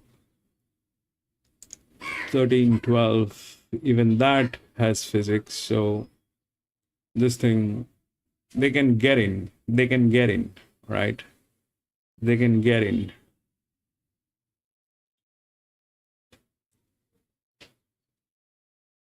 It is falling. I don't think 8 is going to get anywhere.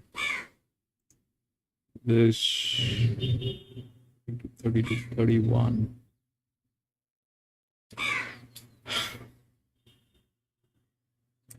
Let's stick to 12. I think 12 should work. That's the only one which is... the problem is it is a 4-figure lead. It's a 4-figure. So even a cow can chase it. It is like that. It's a 1400 meter. It's the largest spell, good enough. But the way it is handicapped, it is a 4-figure linear which is up here. And can it be chased? It can be chased by anyone. Anyone can chase this, especially with all the ones with the physics. The neutrals, it's not something which is a very closed-ended kind of a thing. This is not a closed-ended kind of a thing. It is a chance. It's a question of chance.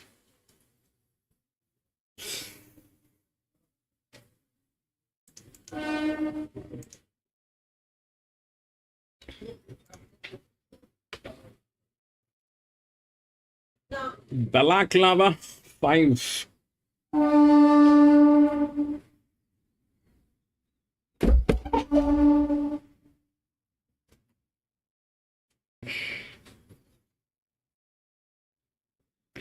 I'm sorry, I cannot put on the Balaclava lead. That is South Australia. They kind of give me copyrights claims every time, even if few seconds of their videos are on my stream.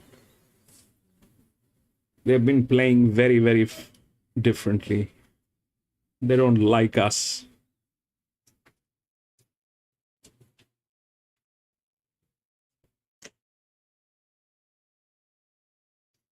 I think the 8 won at Balaclava.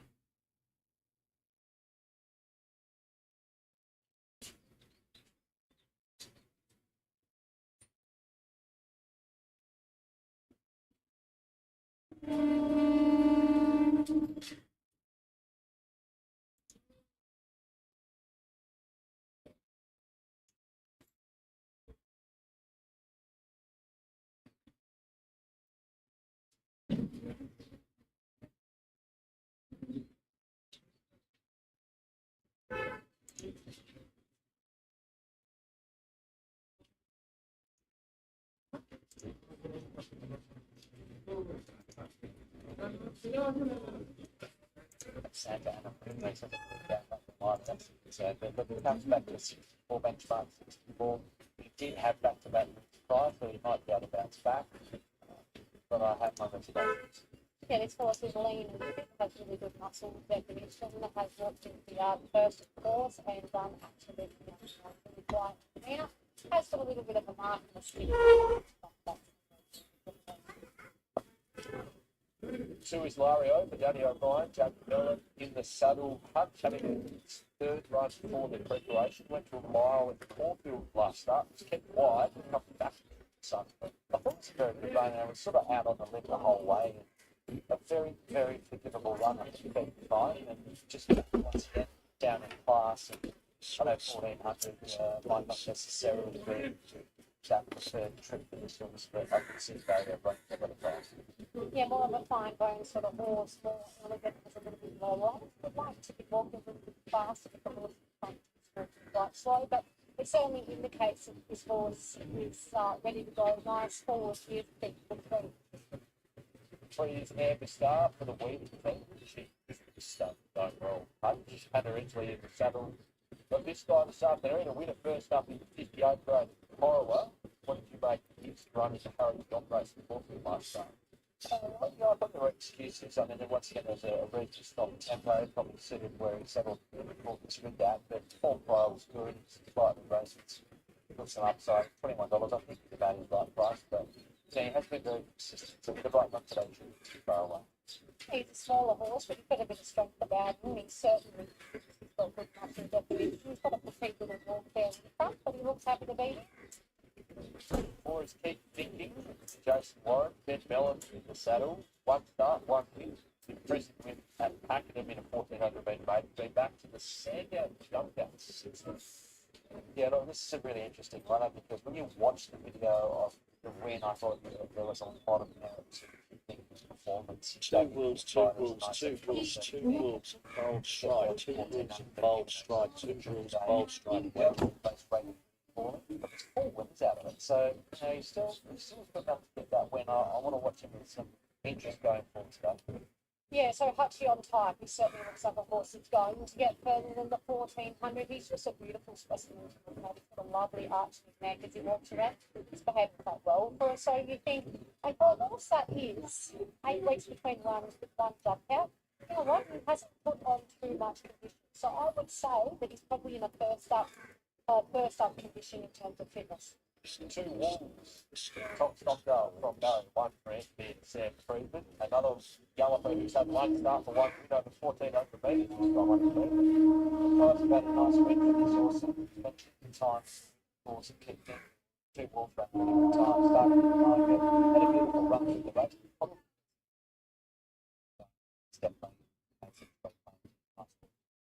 He's a super athletic horse. He's not an overly big horse, but he moves particularly well. He's a little bit up and about on his toes, which is quite typical of that High Chaparral, Dunville, Castle, Vecchio breed. He's second up.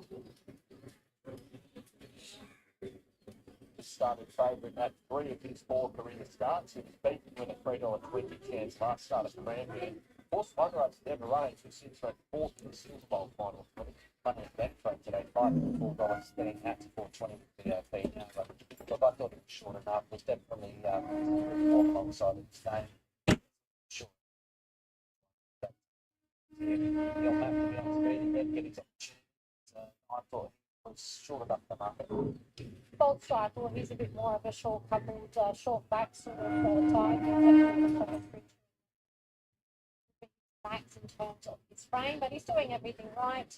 He's got a little spring in his step, and he seems like he's Plenty of grunt. The next runner to have a look at, Hutch. See both some of the jump connections there before he gets the lead the board. Shout out to Matt Stewart as well. Heads up run with the CJD syndicate, which own a share in this horse. It's a very worthwhile cause. Matty will be cheering on from wherever he's watching data. And then it was good luck and good luck to all of the owners. I like this horse. Going to win. That's 58 to 10, but I like that effort of Donald. He's got a beautiful run in the race. Length and nice. He's probably a bit better on the touch further, but I think he's put a good platform, which would to work off. But He's a really nice size horse. He's got a lot of substance. He's got a really nice spin. He's got a good backside and a really nice forearm. So he still has a little bit more maturing to do, but in terms of the physical, he's a lovely, strong horse with good bone. He looks like he's going places. You've got to look out the window. It's a great man, but you can see with the flesh and the beautiful green puffer jacket there. Let's have a look at the next runner. All in the timing for Patrick and Michelle Payne. Popped over the border to South Australia last start. Probably just worked out in the race run by Spirit. Yeah, I think that's a fair enough call. Once again, I think on the part of the South Australia, we've still got a tournament. So $41, I'll only recommend him at this point. Yeah, he's a lovely chocolate colour. His coat is a little bit woolly, but you can understand that because most likely stayed outside. He's done nothing wrong here. He's here to frisk him. He looks like he's Race happy to number head 4 on out. the program is the total order of Celebrating Lives, and we've got a field of 12 to go, and they're heading out. So Legacy Bay is the favourite. Hasn't won out of turn recently, but she's very consistent, and she chased Terra Lee last start, which is good form. Gets in with the 54.5 here for Luke Cartwright's claim. Bold Strike is another one for the informed Logan Bates, who was beat by Everrain, who ran well on Saturday. And the next best is Swim Circle, number 10, who was also a last start place getter with the sting out of the ground at Geelong, John Allen to ride. They are the main three chances as they head off to the start. Really nice girth and did absolutely everything right in the yard and headed off to the gates calmly. Lately, careful all the time.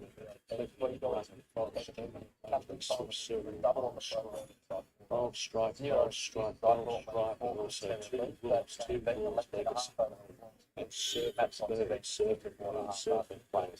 Serpent Bird, and Lario, the star, also Serpent Bird,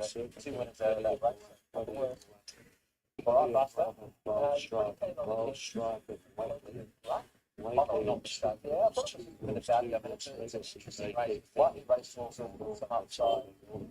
Pretty good CV from all the time in Swift Circle, Legacy coming back in grade 2 horse, another nice prospect. Thought Andy Stark would run a race.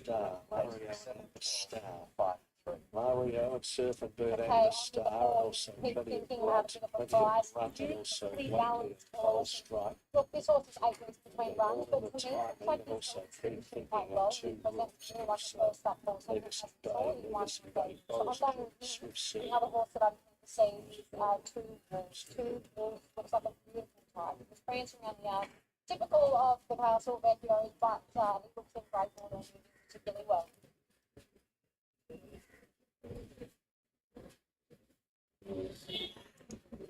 I'll be out of this one. The entire thing is very scary. It's a question of chance if the 12 wins. It's handicapped in such a way that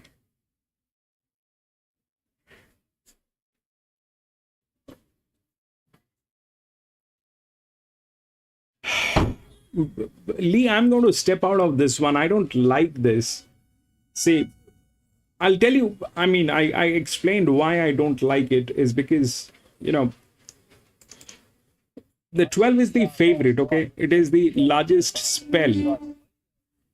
It is the largest spell, but it doesn't have any advantage as such to bring it home. And when we talk about speed, that speed can be equated with anyone. Plus, it is handicapped in a way where things might go wrong from different angles in multiple different levels. This is a 4-figure.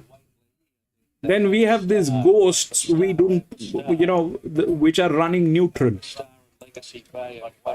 I don't have anything strong, concrete on anyone. This one, the 7 is the linear, which is a 298. Maybe it will get a place. Winning is difficult because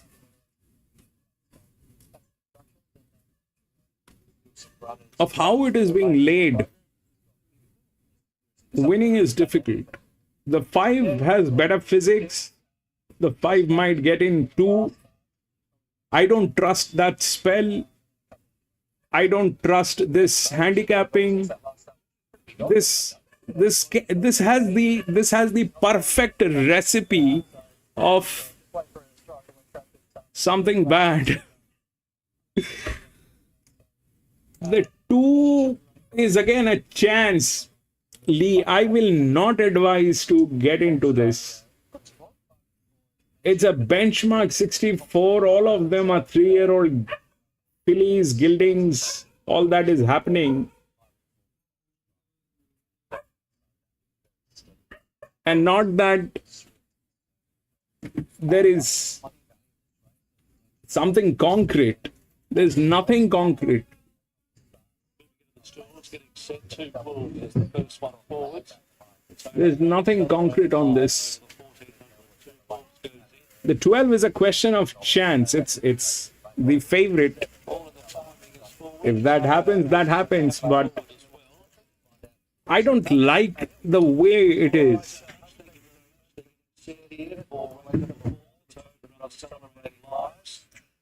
And good race this 3-year-old late. Money coming for bowl strike at $4. Lacey Bay's got on supporters as well, but is desperate for a win. Keep thinking comes up. Waitley, along with Amber Star, bowl strike, plenty of rust, and Serpent Bird. Final 5 come along. Here's bowl strike. Bowl strike with Logan Bates for a running double. It's in form. Bowl strike place last start behind Lorraine. My racehorse team. Now we wait on Serpent Bird. 13 to 10 with Bush. Coffee 5. Best of luck, Lee. Star. Brought forward. So Amber Star goes up Serpent Bird completing it. 3-year-old over 14. Stand by for start. 2-5. Forest G marking time. Signal and away they go. Plenty of run took a backward step. He thinking goes back to the end with Swift Circle. Lario jumped well. Lario's going to lead with the bowl strike and Waitley towards the outside with Serpent Bird. Forest G's up there on the premise of 2 rules the rails. Well played by Lacey Bay off the rails midfield. Thinking with the back of the field improving now. Then came all in the time and well back is at the star. Plenty of run toward the end. It's with a circle. So they head towards that top corner. Mario Waitley and Serpent Bird keep the pace on there. A length and a half in thinking. Who's got the trail 3 wide. Bowl strike between horses, Forest in the inner. A length away to Lacey Bay, who's at least 6 off the lead from 2 Wolves out of Starboard at the time. Plenty of run at the last with a circle. Waitley held the lead, 600 metres to go. Downhill, led by 3/4 Serpent Joe. And came Lario and Bowl Strike, who's had a decent run. Further back is Sleeping In, who's regretting 2 Wolves getting away from the rails. And behind the Forest Gym, and all in the timing. So they reached the 250, and Lario got up on the inside to just about play Serpent Joe or Serpent Bird. And Dove Lario races away from Serpent Bird. Here's Legacy Bay.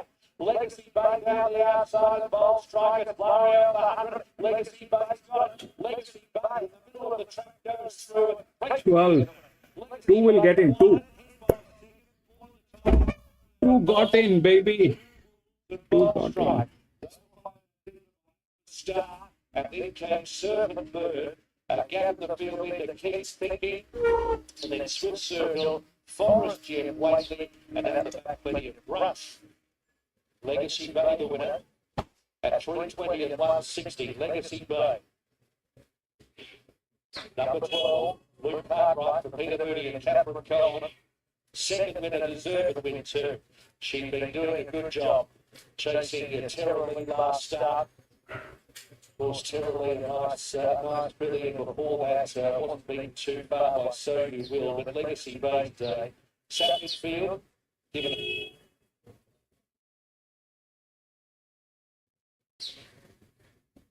But they went to Balaklava. They did not say.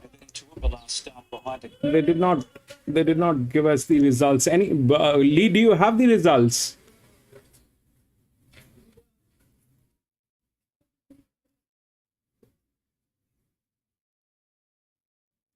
I know 2 got in.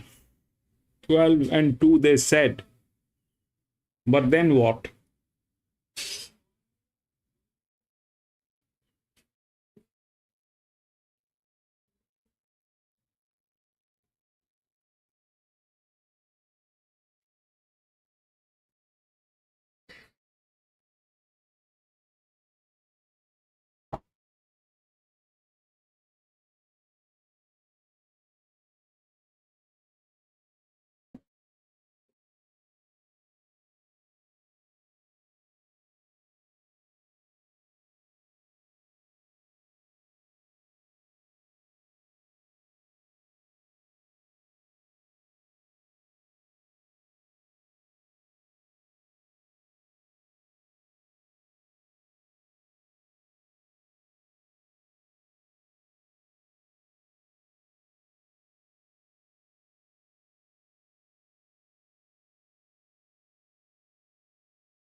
Twelve to 8 and 6. 12 to 8 and 6.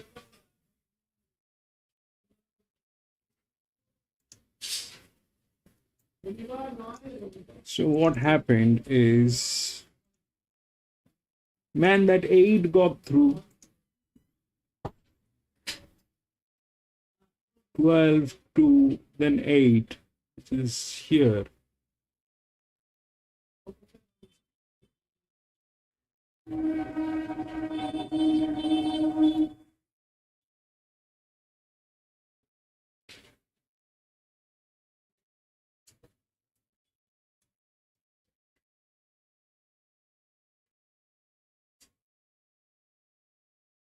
They're all 3-year-old gildings. Anyone can get anywhere from the. It's actually, it was a good luck that 12 went through. It was the highest spell. It had the support and the physics that's there, but somehow I was not very sure. The 2 got through. The 2 was there. That was 38. 12 to 8, and then this guy 6. So fish, man. This jockey was running neutral, but he's a good jock.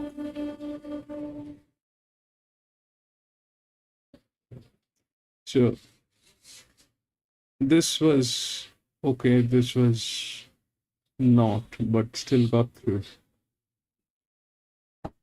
The 1 did not do anything. 8 and 6, 14, 16, 12.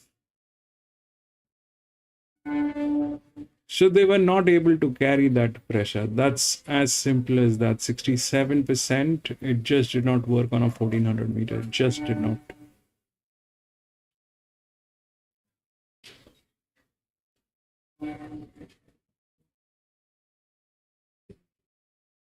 And this thing went to the jaw.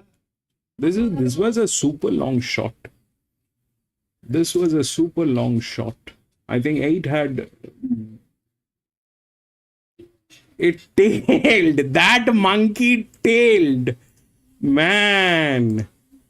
He's a very smart jock. This guy tailed the 12. That's all that happened. and then the 6 here. There was no other thing. This guy was smart. He knew that he cannot do anything. He just tailed the 12. You got there. A good one.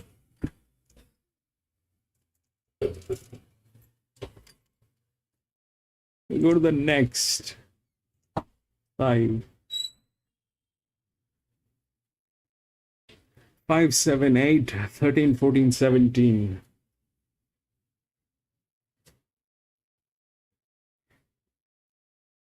Scratched. 6, 3, 4, and 11.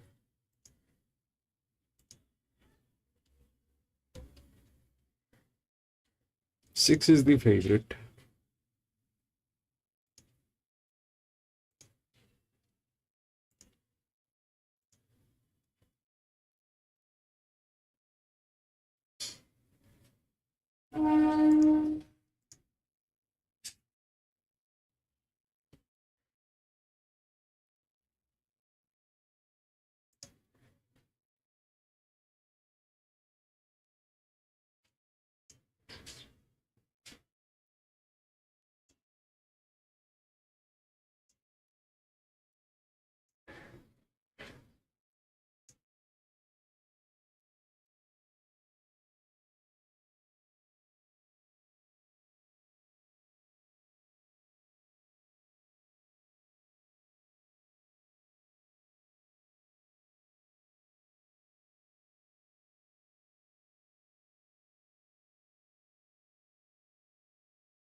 Okay, so this is the 5th one here.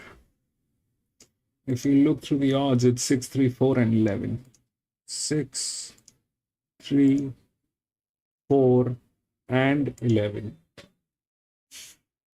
Now the 6 is in a very good hands.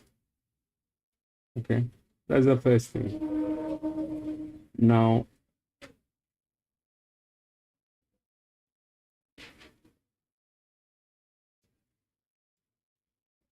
what is happening here is, if we look through the rails, we get 4 on top, then 16, 1, 12, all that is there. Okay, that's that. Now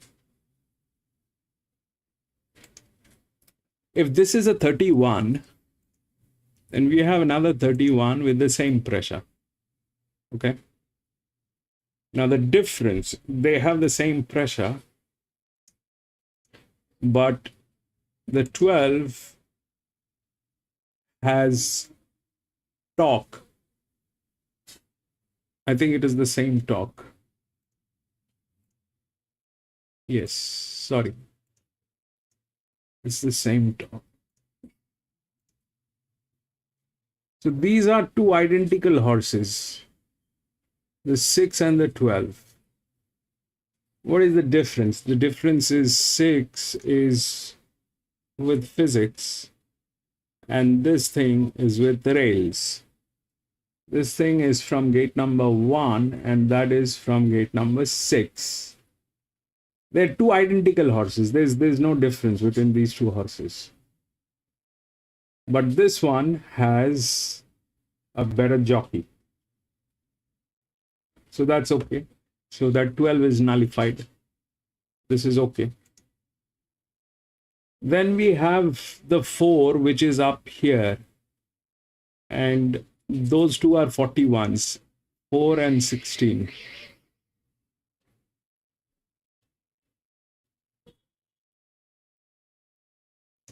Here, that's the largest outer. This is the largest inner. So 16 definitely is a check.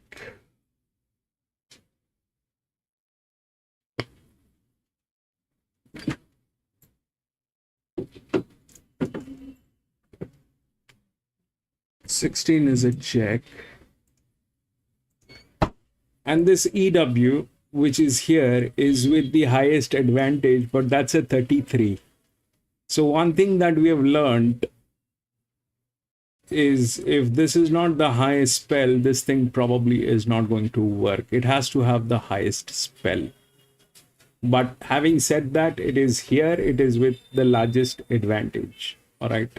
That's the one of the highest spell with one of the highest advantage, which is there. There is nothing doing about it. The 10 has the physics. It's the linear. All right. It has the physics to get in. It has the physics to get in. It is not impossible for this guy to get in. It has the physics, but the spell is so bad that I don't know whether to talk about it or not.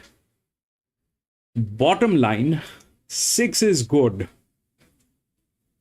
6 is good because of only one reason. This is going to be a jockey race. There is nothing else to it. This thing has been assigned one of the best jockeys. Okay. This thing has been assigned one of the best jockeys. The other jockey is on this EW, which is the 11. Now, if that's 27, then we have a 33, which is far better. Which is far better. Here, the 7, which is the EW. But let's not just go there. I mean, that's the 6 is in good hand. This is going to be probably a jockey race. That's all that it is going to be like.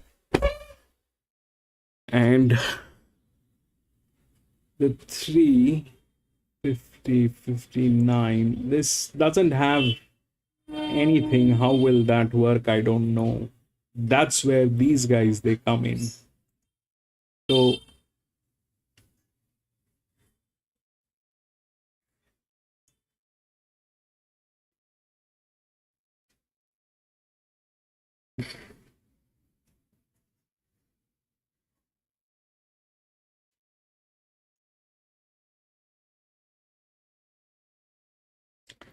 they don't, I don't know what they don't have horses today. It is playing like yesterday. Yesterday was a nightmare. And this thing has the physics. It has the physics. It is there. It's there.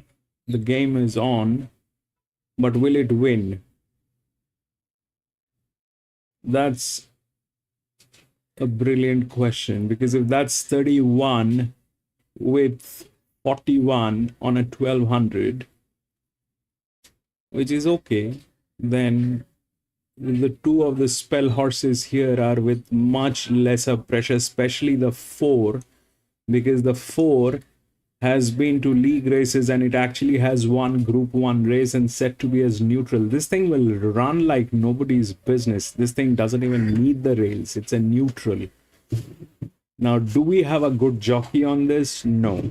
That's the problem. That is the problem. The second one is here.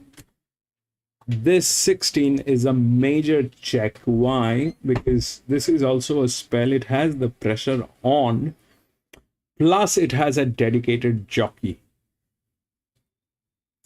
So if this 6, which is a linear, okay, fair enough, it's a linear. The best is here, then it is here, then it is here, which is the 12.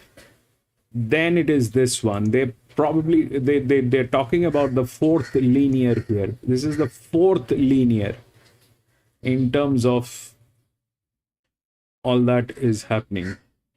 So this is at 133, this is 132, this is obviously 178, which is, this is 229 on 27. So that probably is not going to work. If these two are there, then 27, this is at 61, this is at full advantage. If we look at these two, then this is a 29, this is a 26, 9 is a 29 neutral with a better jockey, so 9 is more capable of delivering from 3. That's a 26 at 46, and this is a 29 at 16. Now, this is a 31 at 41. Then this 31 is at 41 too, but translating to 132, they're almost neck to neck, so there is nothing to talk about these two horses. But then the 16 and the 1 opens up.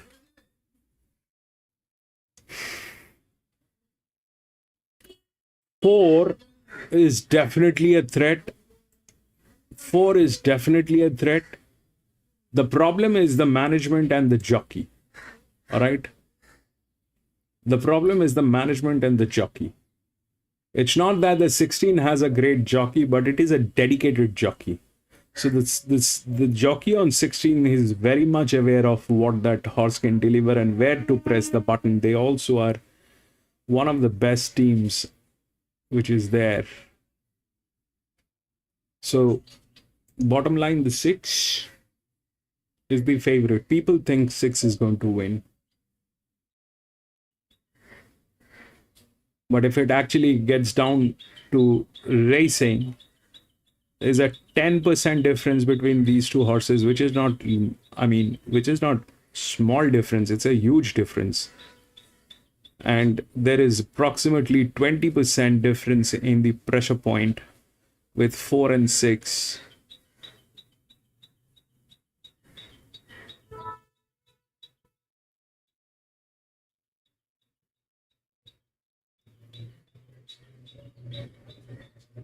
Problem is the jockey on 4.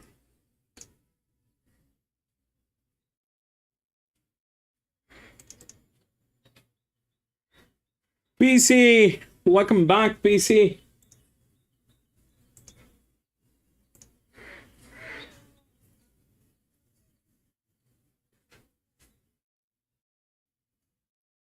Okay.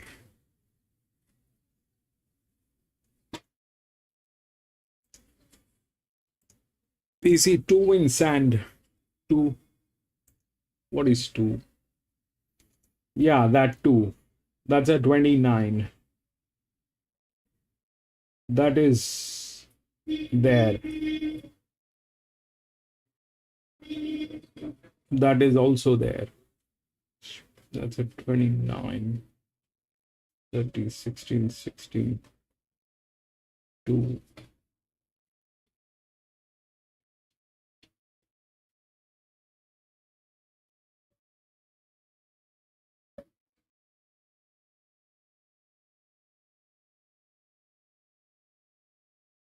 I don't know. The 6 doesn't look great.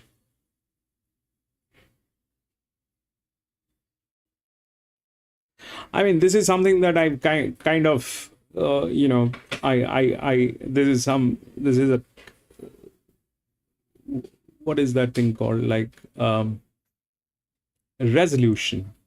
Like a resolution that until and unless I get a clear go, it is futile to bet. Until and unless I get a clear go.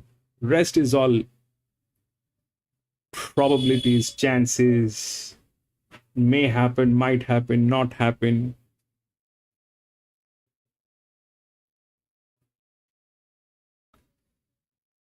That's the problem. And here, I don't know. The 6 is okay as long as the jockey is okay. But that makes it a jockey race and it is not a horse race. PC is on 2. There is hardly any difference between 2 and 9. And so here is the thing. That's the 2 we're looking at.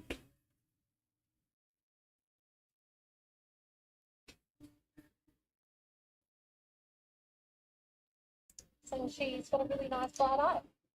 Is through to lead it, but Look out. yeah, drop. Right.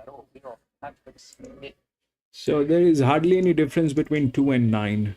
This is 2, 29. This is 29. This is at 16. This is at 16. Okay, both of them are said to be neutrals. They almost have the same thing.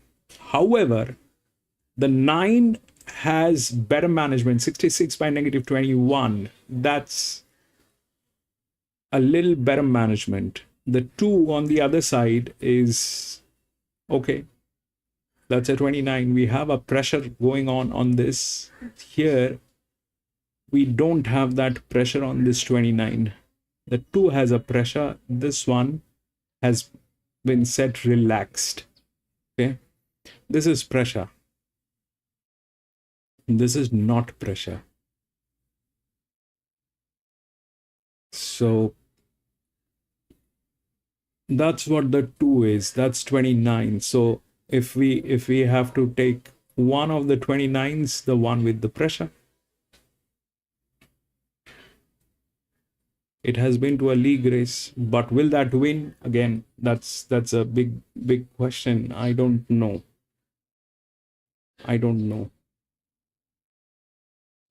Is that a good horse? It is a good horse. PC says, PC has done his research. The 6 is the only advantage that the 6 has is the hand and the jockey and probably the physics on this horse. That's all. There is nothing else. But the physics is also here and here. And this is not that it is one of the best horses. It is not. It is handicapped in such a way that I don't know what we are looking at. These are the 2 largest spells. This one has been to Group 1 races. The problem is management. 16 doesn't have that. 16 has a dedicated jockey. So the 16 is like that. The 9 and the 2, God knows. Not a clear go at the end of the day. Quite a big filly. She's got a really nice backside to her. She's holding a position really well for the horses now. Fourth up, she's doing absolutely everything wrong. She's got a behaviour. I ran pretty good time at Shred, so started $2. Favourite first start with Velvet Swanell. Don't mind her, form's good, mats nicely, but each way chance. She's a pretty little thing. She's got a really, really nice colour to her coat. She's got a great walk on her. She's a little bit more finer bone. She's quite athletic, but yeah, she's a lovely little horse. She's done everything right. I believe at this point, like she's riding for Could have happened to a better bloke. That's weird. But you don't like J Ford anyway, PC.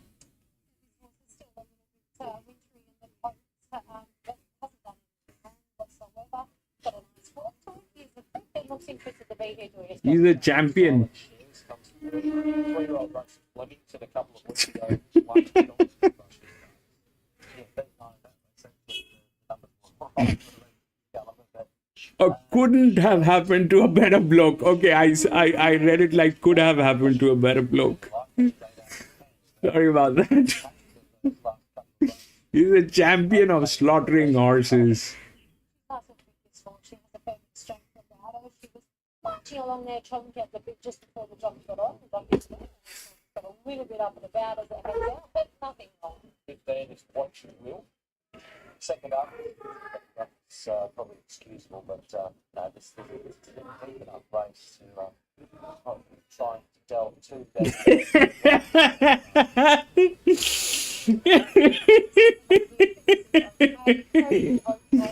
That's brilliant. Classic Peasy. Justice had placing a recent jump out, hasn't raced since chasing no strings attached. That was a quality class 1, Feb 19 earlier in the year. She's a talent divine, Justice, has the inside draw. Sassy Jenny's contested better races than this, including St Albans, the Atlantic Jewel, and also the Champagne. Brutal leaders in fitting form from weaker grade. 16 I like, but it's a 1200 meter. It's coming from gate number 14. Far. Very far. This one has got a number of very competitive race. Bovis gold and silver up for grabs here, so plenty of chances. Here's Mark Hunter. Ready to support the bike cuts to the price of $12.12. That is a Galaxy form plus Okay, I'm going with Sassy Jenny. She's a very nice type of horse and had a particularly good walk on this animal. First up here, and fitness looks pretty good. Outside of that, the favourite, the 6 Divine Justice, no knocks whatsoever. On form, it looks like perhaps about 1400, but first up the sign, it's nice hard, big close break. Friend zone, Divine Justice, Sassy Jenny, Dollar Shot, and Icy Pole. Icy Pole, Dollar Shot, Icy Pole, Dollar Shot, Divine Justice, Sassy Jenny, and also Friend Zone, Sassy Jenny, and Rinsing a Pot. At home zone.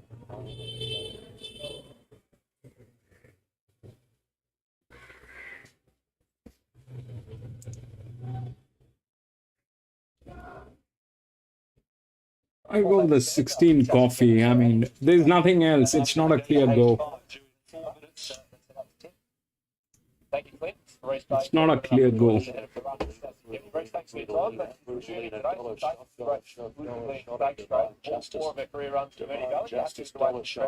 I mean, this month is like this, I think. They don't have horses. They're bringing in all weird horses everywhere. Hopefully, by next month, things should settle down. We should get back our usual races. Is that an indication of the talent which the team feels she does possess, Rose? She is a very talented horse that we've seen in a duel. I mean, most of the people I spoke to a few people, and I figured out that most of the people in Australia, the horse owners and the trainers, they stay out of racing their horses during this season because of the probability of the accidents and the injuries. So if the ground, I mean, generally speaking, it is the rainy season. This is the time when it rains in Australia, and the ground is not stable. It is either soft, heavy, or things on those lines. So the horses that are present in the races, they are either they don't love their horses or they're very desperate. And we can see that the amount of desperation is like, you know, all the horses that are absolutely the companies which are bleeding financially. These companies are racing everywhere. But next year, I think we'll have a better idea. This is only the second year that we are racing. We still have to get a lot of data on how things are working in terms of management. Dropped off at all, if anything. I think it might have dropped off.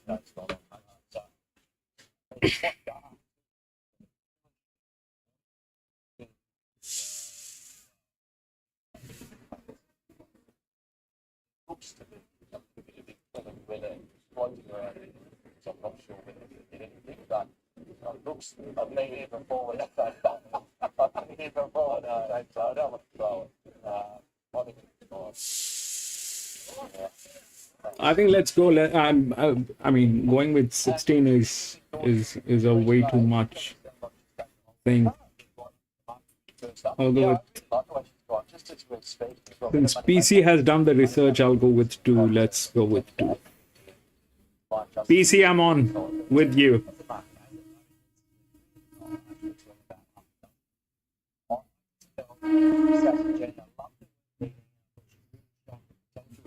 So why it is like that is when I'm looking at it from this angle, the pressure point of view. So 2 of the highest pressures are here, 27 and 26.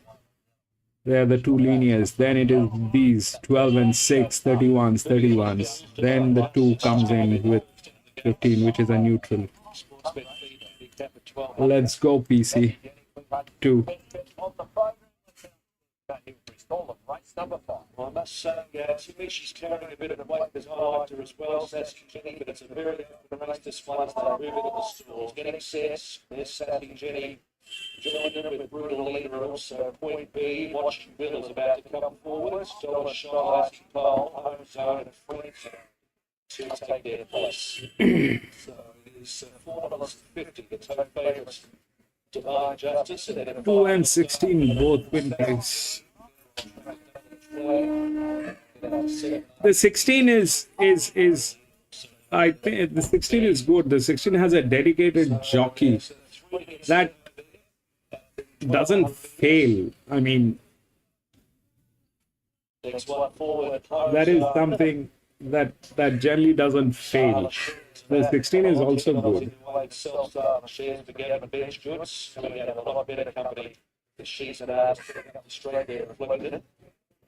But since PC has done the research, PC is confident. Let's go. So Icy Pole coming along, this 3-year-old sports bit of PC, it's a lady jock. gold, silver on offer here. Works for the Phillies, they're ready, set to go. Stalls are backing away, pretty good even line. Run, baby. Back to the end, Divine Justice using her draw. Sassy Jenny's got a leader. With Brutal Leader outside, also Icy Pole. Divine Justice next to you. Followed by Friend Zone and Home Zone from Sandownt Shares Bridging and a $5 shot, what you will, and point B at the end. So the leader is Sassy Jenny heading toward the 800 mark. Oh, okay.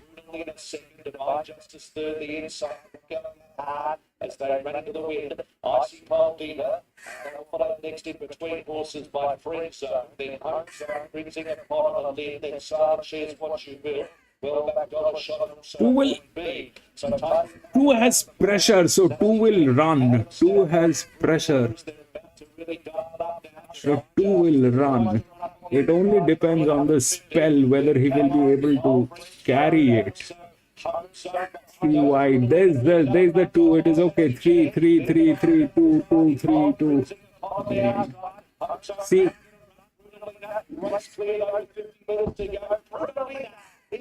3, 1, 2. This is 3, 1, 2. Divine Justice, and then came what you will from point B. Sassy Jenny got tired. Last one to complete Friend Zone. Brutal Leader, Giant Deal, with the ears, Rick Conover, was a good win.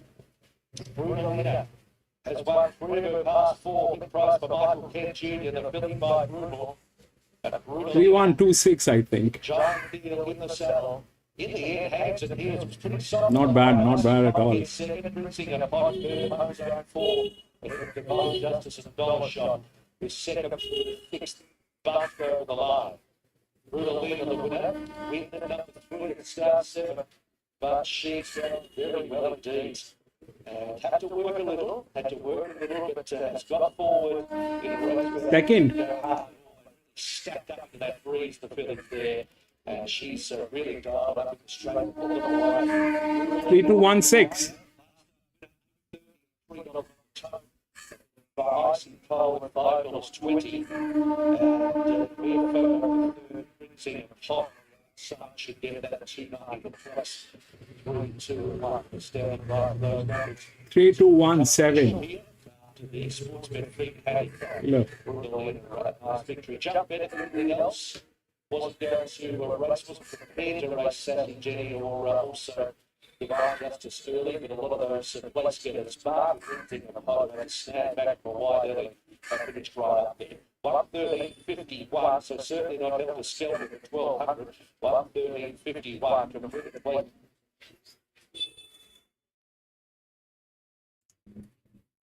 Wide and a bit of a battle up. So what happened is that 3, the second linear, man, what is happening is this.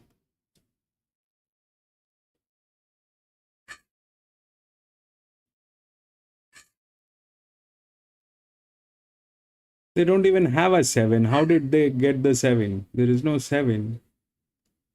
There's something not right. What is the what are the numbers? PC, you have the numbers. 3 2 1, I understand. 3 went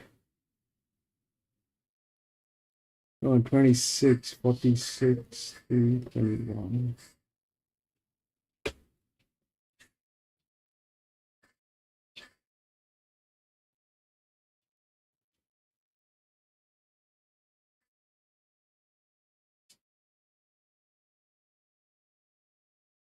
Ten did not work. This one did. It's difficult to believe why, how, because everything is like that. 3, 2, 6, and then what? We see 3 2 1 6, 3 2 1 10, 3 2 1 10, 3 2 1 10. 10 is the other linear. 3 2 1 10. 5 3 3 2. It doesn't make sense. I don't know what is happening. It was, I mean, because of PC, we got that place. Otherwise, this thing was upside down. The 6 was not there. 3, I wouldn't have taken in anyways. I would have stepped out.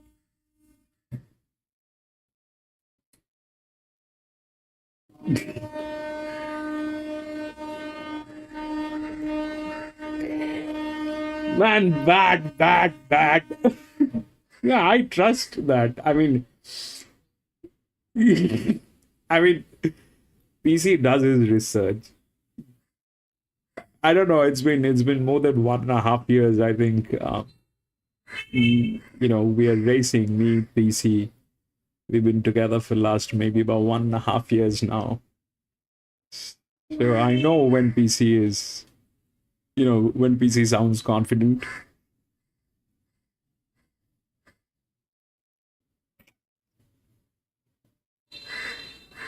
Anyway, we'll go to the next. 6. 5 and 7 has been scratched.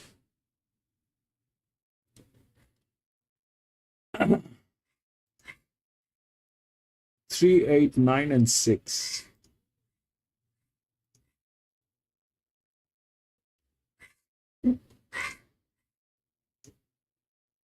Not a single clean shot that we have gotten today. Not a single clean shot. 3, 8, 9, 6. Now, where is that moron 3? Where is 3? 8, 9, 6.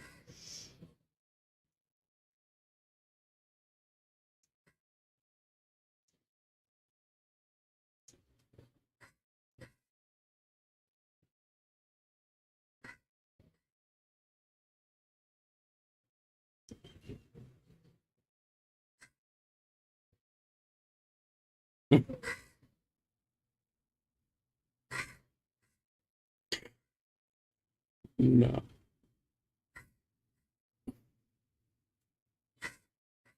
Okay, so here is what's going on. So this is a 2100 meter, same sex, same age. Okay. So I was a little worried why what was the difference between that 11 here and that 8 here. So the 11 and the 8 difference was in the spell. So this was the highest spell with the highest advantage, and this was not the highest spell. I went with it and I lost. Though they had a very good hand and everything, all of the signals were right, but the spell was not right. Here, the spell was right. When we come to this one, the 6, when we have the largest spell, and here it is.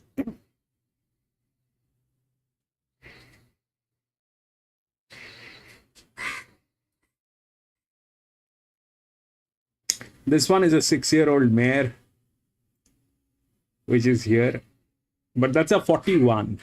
This one is 57. That's where it is.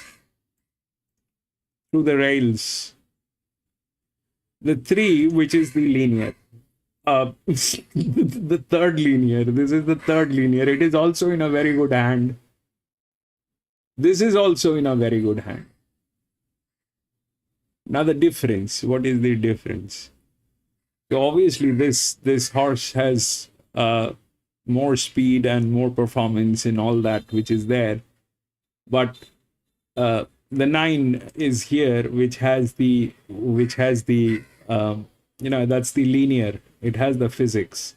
This one doesn't have the physics, but does it need the physics? Yes, because it is the third linear. It needs the physics. It is difficult to maneuver this without the physics. It doesn't have that. The 9 definitely has. That's gate number 1. This is gate number 2. This is a 42, but all of them are like that. So the largest one is 57, which is here. Okay, that's the highest advantage. Now the question is, do we have a good jockey? I'm assuming so, because the management is like that. It doesn't look like they're in the practice of losing games. So they kind of are good. It's a 4-year-old mare. It's been to 2 league races. There is nothing that is not there. What is it that we are missing out on the 15? This is race number 6. We'll take a look at what happened with it in the previous race. 15 came in 7th. 15 came in 7th. That's the highest odds, probably. No.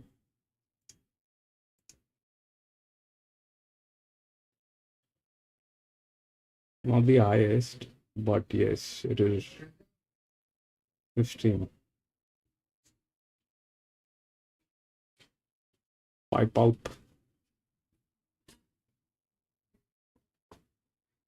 And the one which is the favorite came in 10th. The 3 came in 10th 4 weeks ago at Sandownt Lakeside. So 3 came in 10th. And this one, 15, came in 7th. Still better. But that is Kim Lagrange, not here. Kim Lagrange is a shorter straight.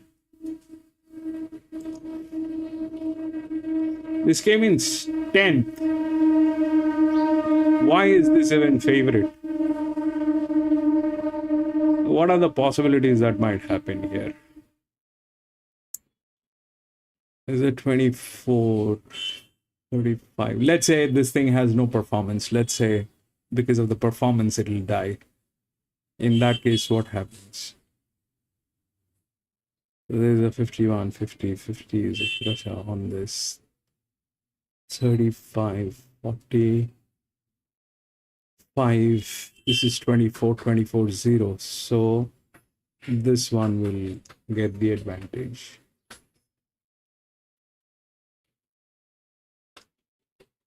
Or this one will get the advantage. Here, 25, 21.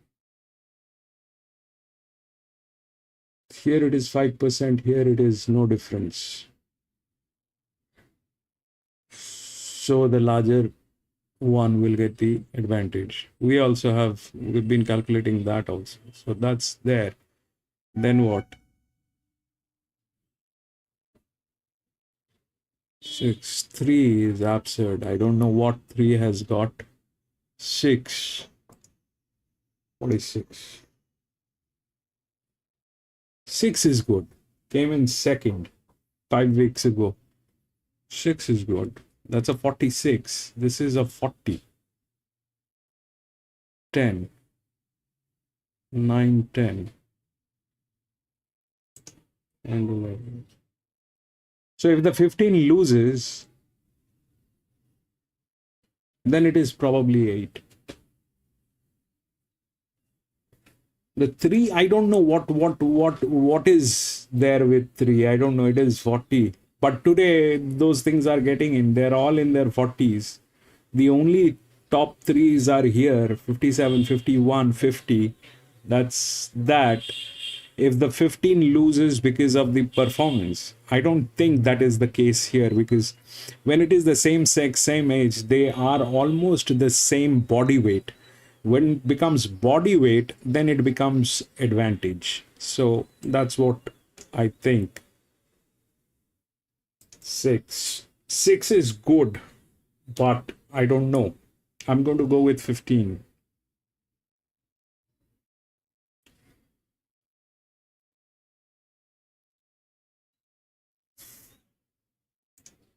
"16 is good, PC. There is no doubt 16 is good.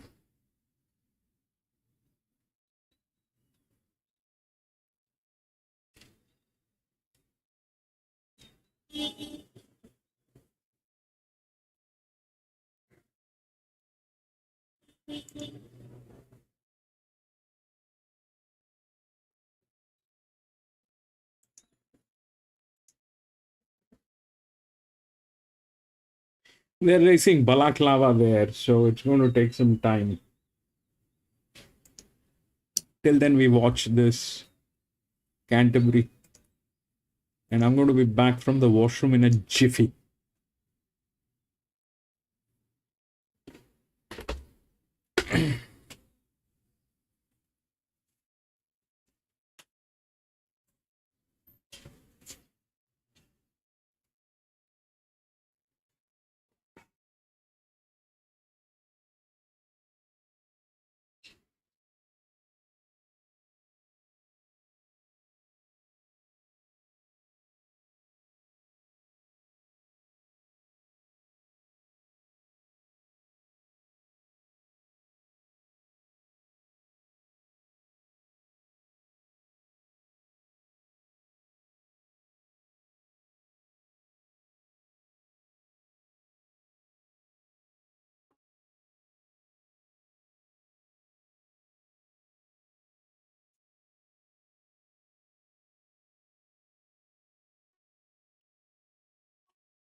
On J4, which fell, of course, on investing in previous. I might have said Josh, pardon me. It was J4, of course, who fell on investment in the previous. The news is that he sustained a left knee injury and also copped a bit of a head knock. He's been taken to hospital for better assessment. That's news on J4 after his poor previous there. Thought to with Jay. So hopefully those injuries in priority are minor. So that's the news through. We're 7 or 8 minutes away, and it doesn't look like we're going to lose too much time. Although we may have to wait for that. Find out more from Ben and the team as we get out to you on track. Thank you very much. Yeah, appreciate that update too on Jay Ford. Fingers crossed that all is okay. But Yeah, head knock and a left knee injury there for Jay. All right, so race number 5. This is the Highland Race Colours Handicap, 1100, 4-year-old and up, benchmark 72. Favourite in a very open race is Mafia, and that's where we'll start off the yard, guys. So formerly with Peter Snowden, now with Mitch Beer, Jace McMurray claims for it. First run for the new stable, so good fresh record as a rule, draws well and has raced well at Canterbury in the past. Now his record suggests that he handles it wet. The wettest track he has won on though has been a soft 6. So I guess that's a gamble today, but we are working with an improving heavy surface. So jury's still out in terms of rating well on anything worse, but the fact the stable are still happy to run today, maybe that's a little vote of confidence. I like the way that he's trialled up. He's a pretty speedy horse. He's a lovely horse. He's always been one that presents in beautiful order each time I've seen him in his career thus far. Obviously, a few trials down there for Mitch. I thought he looked good in his trials. He looks fit and forward for this first up assignment. It's a matter of if he gets through the track, which I think he should. Gary Nixon has the 2-1 Destiny. Molly Burke on board. He's the one that's been met with support, so never got into the race last start. That was in Saturday Company. He set a lot further back than expected, but he was 12.50 back to 1,000 metres and in Saturday grade. So that just told there in the early stages that he's making an okay to finish. Now the form through that race does look deep. Storm the Ramparts and High Dubai have both won subsequently. He's a good wet tracker and he finds the right race to bounce back in. Absolutely, and he's just one of those horses. Each time I see him, his condition never changes. He's been up for some time now. He's had a lot of runs for this preparation. He hasn't changed from our last start, so that's always, from 2 starts ago, most of them, it's always a positive for this horse. The Kiramar stable presents the 4 negotiations. Blinkers come off for the first time. Ben Osmond. Hey, I don't know what to make of him. So cardiac arrhythmia first up, but there's been nothing in the steward's report to explain his 2 most recent failures. So he's a horse impossible to back with confidence in terms of what we've seen most recently. He simply doesn't look to be going well enough. He's a funny horse, isn't he? I like the fact that blinkers come off because I know he can, over more early days, he used to be quite keen in the run if he didn't get cover. He's such a brute of an animal. There's just so much of him. He's been looking okay without looking outstanding. He's better than what we've seen. Maybe the blinkers coming off might help him. Who knows? But he is better than, as I said, what we've seen. Okay, then we get to the 5 Vegas Raiders. So that was going to be J4. Just note that's Tommy Berry on board. The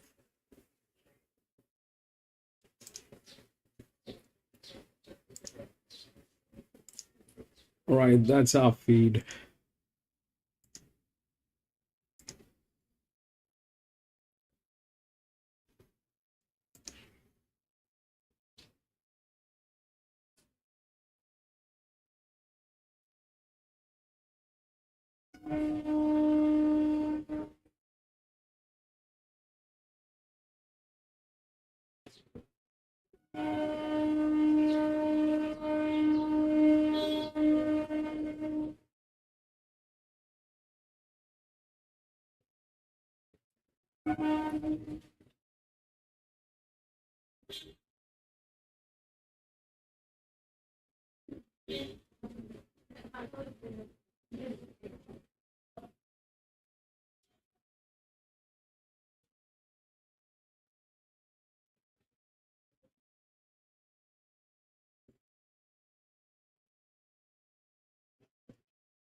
Evergreen Turf Handicap, 2100 metre Phillies man, benchmark 74. 1-1-3-1 sold for Andrew Lee to become down in grade and back against Irons. Yeah, third run of the preparation as well. So there's a few factors there that could see some improvement, but you'd need to get him $17 for at the moment in the market. I think that's fair. Likes to get back in the run as well. So, no, I just wanted to see her again today. She's bright. Her coat is really nice colour. I love her. Her stuff is doing a good job with the time she wants to get up and down on the top. Two Zen's card, the passage of Michelle Payne, will Gordon in the saddle, third one for the preparation. Still like a dollar. That it is, and more than capable on it, that's for sure. So there's been a form out of that race at Hillside last up at LCMA, won the Western Front, I think the state managed to post a victory. So their third run in should be pretty much ready now, and up to 2,100 meters also soon. She's certainly got the frame for this trip. She's a really laid back character. She's done absolutely everything right. She presents more like an older gelding than a mare. She's quite woolly, but she is stable up and most likely in outdoor cards. Three's had a Fabuki to treat fast in the battle done. Like Shin in the saddle. First up was 10th with Main on Hillside over the mile. Yeah, it was just the run for, but 1600's always going to be short enough for her. It does like Lakeside, but it does like a lot of her too. But yeah, I think the fact that she's had the benefit of that run, she's a lightly race fair with some upside, she should show a good improvement for second up. She's only a slightly trained horse. She's quite fine bone, but she's very athletic. She's doing everything right. She looks nice and calm. Here's a trip, tell you a little bit of a look around. No knocks on her, and a coat's a great colour. For Aspire then for Reese Goodwin, she's done a good job with this mare. She's racing really consistently. The format of that really like the race hasn't worked out that well. She just wanted to run a place since. But notwithstanding that, like I said, as you mentioned, there's been really good form. When she brings that stand and then she contributes to Correlate at $26 per fair. She's just a lovely type, this horse. I've seen her before. She's a big girl in there. She's right girl, she just looks solid. She's got a walk, and she's got a lot of strength about her. She's doing absolutely everything right. This is still down. Simon Wild. Good one. No, shot. What do we think of this girl's chances? She comes through that rule like a race, and she's the one horse that's running drum out. Yeah, but much go forward, and I've got little reservations about it. But what I do like about the fact that she can roll to the top, so they can. So the traffic can run sound enough to give her some chance of going close against that. Well, she's a lot smaller horse than the four in front of her. So she's walking out well. She's got a nice light eye. Her coat is quite woolly. 8 is Sungift, who's certainly been an interesting horse for connection. Danny O'Brien playing Jordan Child back in the saddle at the end this afternoon. She's run 2 places in her last 2 starts. Back. Got a lovely ride last afternoon with Jordan Child. She's back on board today and presented to win and just found one better since starting in that stable train and was tipped up on the day. But all that said, I don't mind the back of the trip. She's been competing in this range. She's been very consistent. You'll see Farrago Dartmoor come out of that race in Geelong. I don't mind that. She's got a lovely big walk. She gets out over the ground nicely. She holds herself in a really nice frame. And for a horse, it's quite deep into her coat. She's holding her condition well. Empress of the Sun is looking for 3 wins on the mounts. Johnny Allen is in the saddle. So last start of Freeman up at 2,000 metres. It's great. It was nice performance. I mean, there's no doubt that it's she won 2 or 3. She's got aggressive. She had a gut up that day at Grandstand. She probably get a 7 or 1 today for Farrago too and have an opportunity to figure as well. So see her running as well. She's a happy little camper. She's not got no gear on whatsoever. She's very well behaved. Her coat's a lovely colour. Her fitness is good. She's quite unassuming, but look great. 10 is Parvati Party. Strikes a pretty similar race to what she was pretty good in running. Third last start back and hit the line really well. Like she's sent back a little bit, pounds late, but that's her style. So she'll probably need that little bit to go away. She's had 2 goes at Sandownt, Lakeside, and had a win in the place. So she really likes the circuit. I should respect for the chance. She's a lovely horse. She's working well with it. It's good. And a lovely fun. If it's the Imperial gets the blinkers on again at the 4th start. A little bit required, never really a factor behind the off the round that track last time out. But I think overall, this was just one of the mixes and that's the problem. Beautiful big horse. Has a lovely action and bankroll. You certainly seems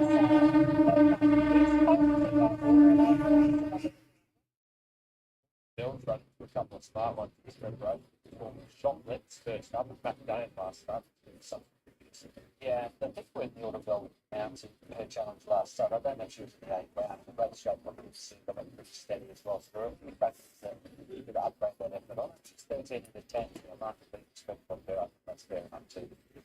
Only a smaller horse in terms when you compare her to the other horses in the yard. She's got unassuming.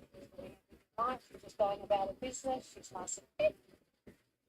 13 is way up high. Potato Sullivan, the witness, come off for the first time. That they do needs to improve on those performances that comes out. But interestingly, there is a little bit of market support in the 30s, but no way of getting involved. Has a bit of fitness there. The coat is a nice colour and walking up clean. She's fixed. It's about 5 weeks between runs. It's been back to Grandstand jump out since we saw her pull up lane on Lakeside last night.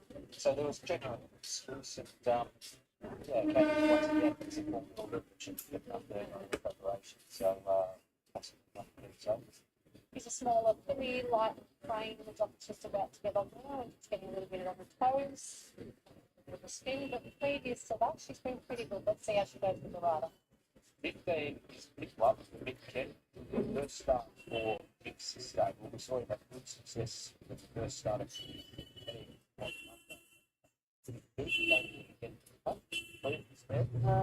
possibly, I mean, you know, wouldn't need to improve on that's what you have to take it down. She's a vixen, so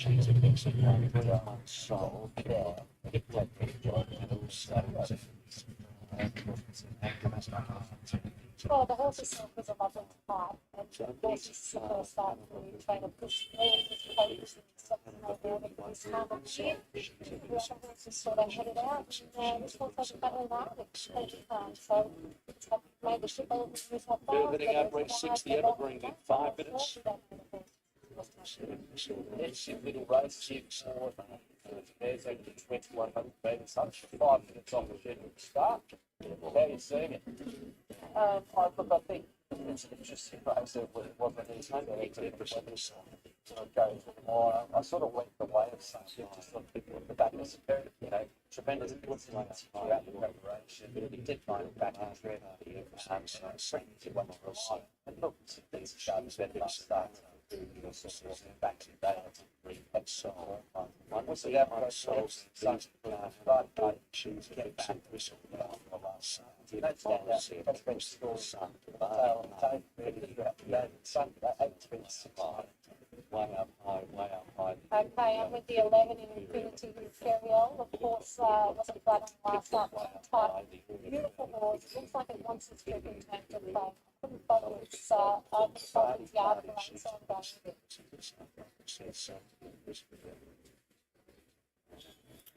Three. This is how 3 is, Lee. The only upside about the 3 is the hand and the jockey. Rest everything is Terribly difficult race. Race number 6, Handicapping Boogie has the black sheep factor, and also it doesn't have the physics. Can it get a place? I don't know. Sababil Mare, Handicapping Boogie, banked here at $5.50, but very open race. Whistle down. So what is happening is they are either getting two placings in a row. So on the score, of course it is tricky. Of course it is tricky. Each and every race is tricky. If you go back through its previous preparation, was beaten 2 lengths by Lady Jones and Tessio, and it's getting up over a trip that it likes, but terribly hard. But since it's a same sex, same age kind of a thing, this scenario generally tends to be with the advantage, and it's a 2100 meter. And that brings us to another point, that the 2100 meter has always been with the 5-year-old mares, which we have in the next race, probably. Which we have in the next race. That is also a 2100 meter. This one is the same sex, same age. and then someone said the body, so if you want to do well, the good look and difference with the sun, this will down, she has a big sense and outside of that, I don't see a great pressure. Now, but Jack Howard is going to have a chat with Tim. Thank you much. Jack, thanks for your time. Sun Kid, what are we expecting you today? We're not getting the right races for the last few days. These races, they either bringing in horses that has a lot of vacation in between races versus absolutely disastrous horses, and that itself is a tricky situation. What's been the key to what is the key to getting their back to still recommend? A couple of those runners might have had those days. Is that anything differently to try and spark her into winning form? No, she's a mare that just seems to love being worked. She's been in work for an extended period of time. She loves sort of 2 weeks between runs and even pushes further. Sort of hoping that The only upside with 3 is the jockey and the hand. If that works, that works. 17 into 13 with Craig Williams aboard. There's nothing else to it. Empress of the Sun is forward. Yes, thought this was a very difficult race. I was spinning it along the right to Tommy here. 1-3, 1 style, over 17 and 13. Tommy Stockdale aboard. If we can repeat the runs. Last year when we were racing, we did not have what we have now. I think that the whistle down will create some tempo here from outside. Last year we were not measuring, we were not doing the handicapping side of this. So there's no way I can compare it with what was happening last year during this time. Yeah, it's okay. Lee, that's the favorite. The entire world feels like that thing is going to win. It's only PC and me who are thinking differently.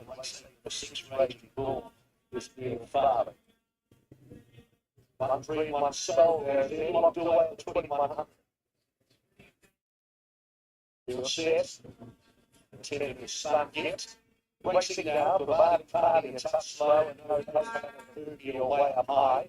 Beginning well, she's a vixen, and also Whistle Down is going to race across the face of the field and lead 2 lengths to She's a Vixen. Infinity Imperial out wide, going to push up and settle outside Zambezi, Khan, Empress of the Sun. They lead the running. Then Sun Gifted and Pibble further back the Autumn Bell. 2 further back is Morris. The party's trying to slot towards the rails, way up high on the inner. Hannah Boogie back to second last, 1-3, 1 Soul's last. Whistle Down is the leader, heading over the crossing now with approximately 1,500 metres to go. Whistle Down the leader by about a length and a quarter. To in second, She's a Vixen, Empress of the Sun. Third on the inside is Zambezi, Khan, Infinity Imperial posted. They're a length and a half to Sun Gifted and Pibble, followed by Ewan and Bell, and way up high by Morris. They run by the 1,200 bucket. A length and 3/4 for the party, Hannah Boogie, and 1-3, 1 Soul's last. Whistle Down the leader with about 1,000 metres to go. The near hard, trying to relax from She's a Vixen. Infinity Imperial is working the hard way 3 wide. They all followed by Empress of the Sun, 4 on the fence. Next Zambezi Khan, 2 lengths to Sun Gift, having a nice run. It settles in 6 miles off the fences. They run down to 850. Pipple next to the inside. A length and a half, the Autumn Bell, and then way up high Morris said, had a boogie with a lot to do. And then came the party and 1-3, 1 Soul. Whistle Down and against by Infinity Imperial of 600 metres who has spent a lot of gas. 2 lengths, She's a Vixen, Empress of the Sun is brought up behind Empress Zambezi Khan. Sun Gift is starting a run, the Autumn Bell it's back, and they were followed by Pippa. So it's Whistle Down, nursed around the corner of the 350. Still there, Infinity Imperial, Empress of the Sun, and they were followed by Sun Gift for the Autumn Bell on the outs is running on. Whistle Down below 200 metres in front. Empress of the Sun peppering away, and here's the Autumn Bell. The Autumn Bell coming to Whistle Down on the 50. And last year, Empress of the Sun is winning. Empress of the Sun and the Autumn Bell. 12. members of the Sun whistle down their meeting card, and then Piplup, Hannah Baboon sliding through the late, Infinity Imperial did a decent job, and Morris then way up high. 1-3-1 Soul, Bavani, Party, Sutton here, as she's a mixer. The Order Bell, the 12, locked in on one rein with about 50 metres to go, but the jock had to just straighten it up there, Harry Coffey, and it almost stymied its run inside the last 25 metres or so, but it's eventually worn down. Empress of the Sun, whistle down, runs third, and it's a photo for fourth, and the horse will get fourth. Infinity Imperial's worked overtime, has done a great job to finish in fourth. 12.96. Instead of Sandbeast and Khan in Piplup. The Order Bell winner at 10-10 and 4.20. Harry Coffey horse for Henry Dwyer. Win 3 is down to 13, there by the Order Sun. Has been brought to the race at the right time and loving 2,100 metres after having a year off after running in races like the Australian. Going places where a few of these have probably plateaued out a little. The 12th.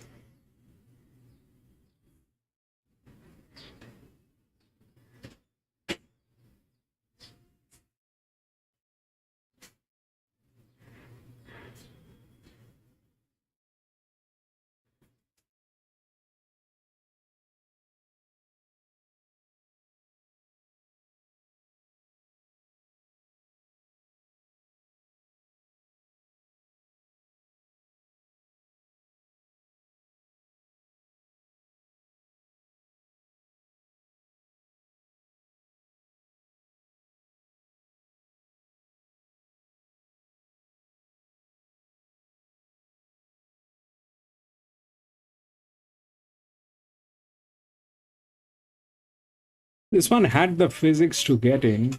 It got in.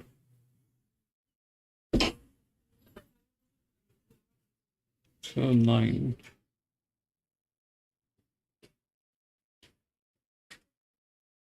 Linear.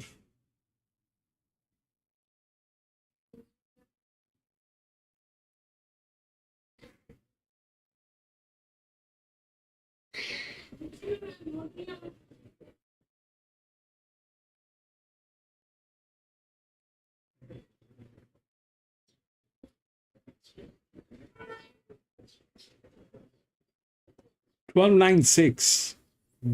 Then probably I don't know what else is there, but 12 won.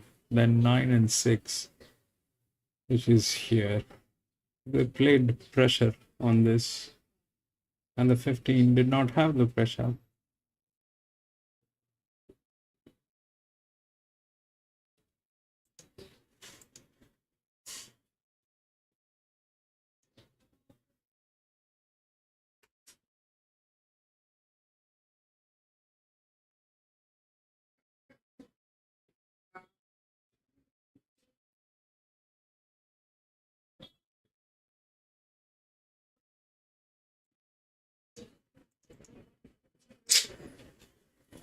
Go to the next.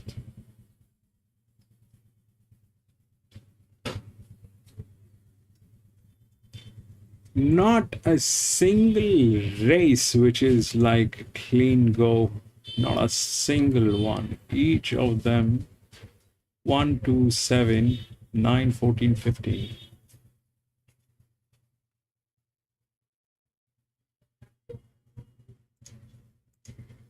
Five 11, 3 12.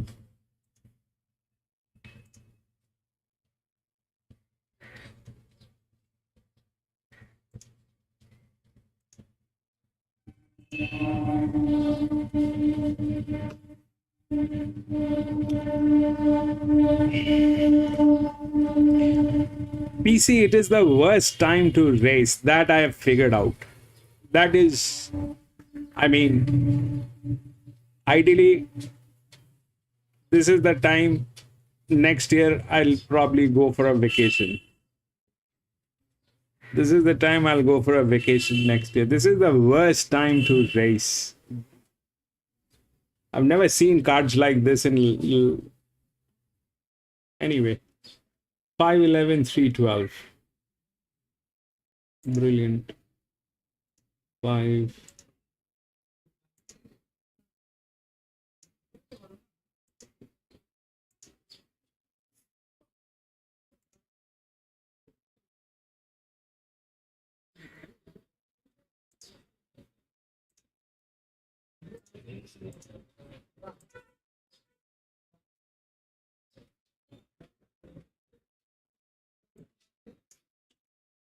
All right, so this is the 7th one. It is again the 2100 meter.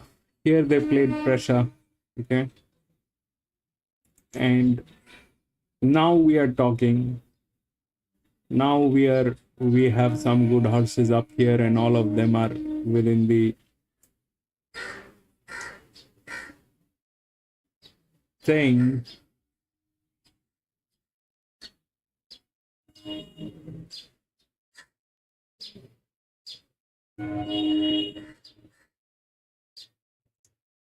So this is the first, this is the linear, this is the second linear, this is the EW. And this is the drift. All together.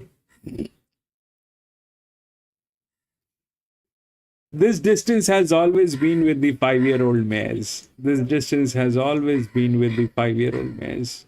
The 2100 meters. This is something that has always been there. That's a 59 on 40. This is a 62 on 51. This is a 58 on 11. It's a 7-year-old. So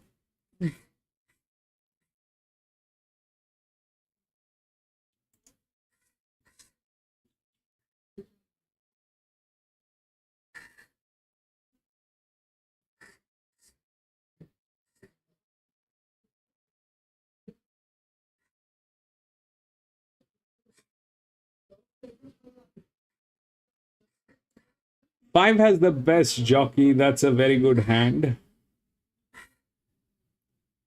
That's the second linear, which is here. It's a 5-year-old gelding plus a dedicated jockey.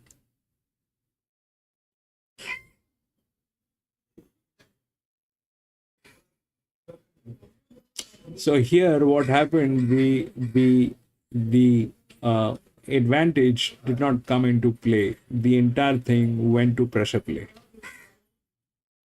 So that is, I would have. I mean, the 3 is the advantage. All right.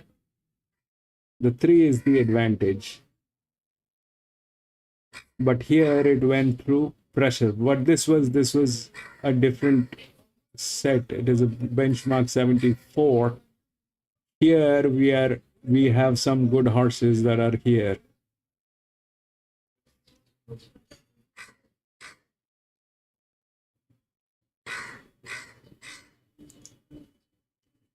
$11 is the linear, which is a 526.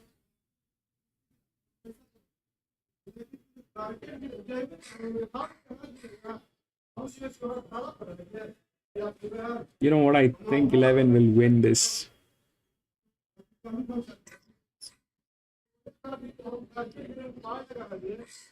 11 will win this.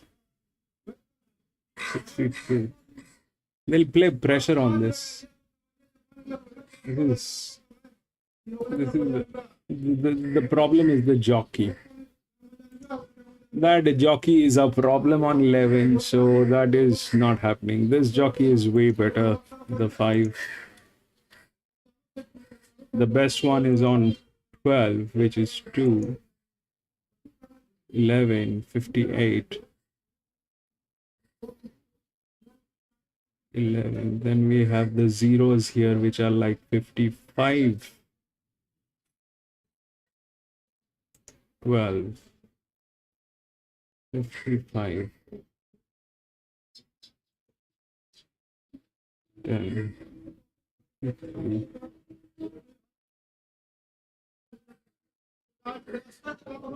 I seriously want to go with 3. I seriously want to go with 3. This one doesn't have the jockey. The 11 doesn't have the jockey to pull this thing off. It's got the physics. It's there. It'll get a place. Probably. It's the linear. You needed a jock on this, which is missing. That's the highest handicapped. And look at this jock. He's not one with the pressure. He's not one with the... He's a very, very average, mediocre jockey, this guy is. This is the problem with this guy. From gate number 8, how will he bring it in? And why are they doing it? I don't know. Why they have this guy on this horse? They should have had a good jockey on this horse. So 5 is the jock. 3 is the advantage.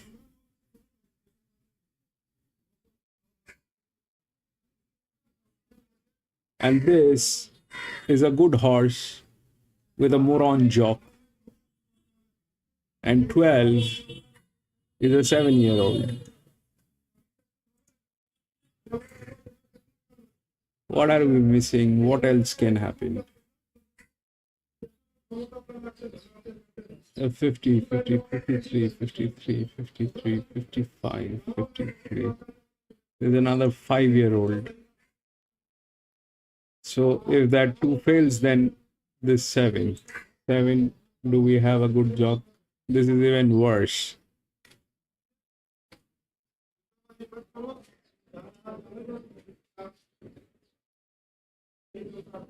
This is even worse. But they're good hands. This one, probably because of the 7-year-old, let's say, let's do that. If we are able to accept this guy, why not this guy? If it falls like this thing, the 12 is the tricky part, because it's a 58, good enough, but if that fails, then it'll fall where? It'll fall, this is a 53 with a very good hand, and then there is a 12, which is also a 5-year-old gilding, with 0 pressure. This one is 3. This is 0.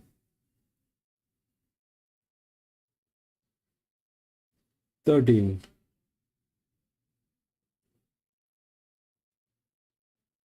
It's got the physics. 13. So anyway, whatever that is. So 5, 3, 11, I think.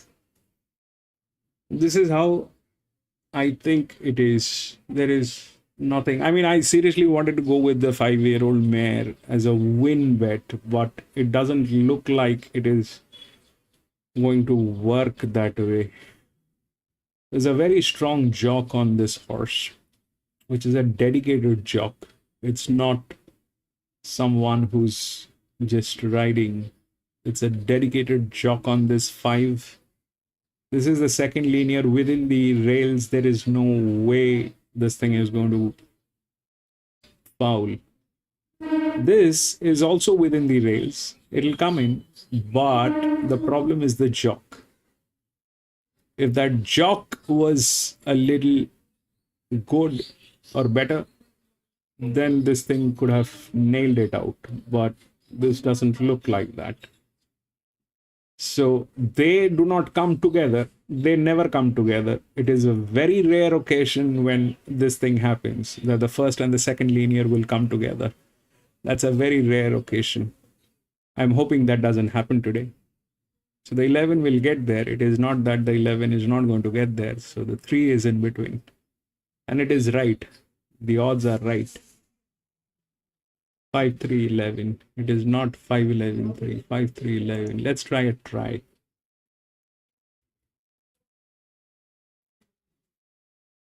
Three. I seriously want to go with it. PC, that is a 5-year-old mare. Man, that is a lethal thing. But either that happens, that it's 3 and 5. It's between 3 and 5. 11 is not in the game. 11 is not in the top 2 game because of this jock. 12, the best jock is there. where he has a 7-year-old gilding over a 2100 meter, that might be a little too much to accept. But the 3 is, I seriously want to go with that 3, man. This distance has always been with the 5-year-olds, and this is why I miss you, PC. You bring in that confidence or the contradiction.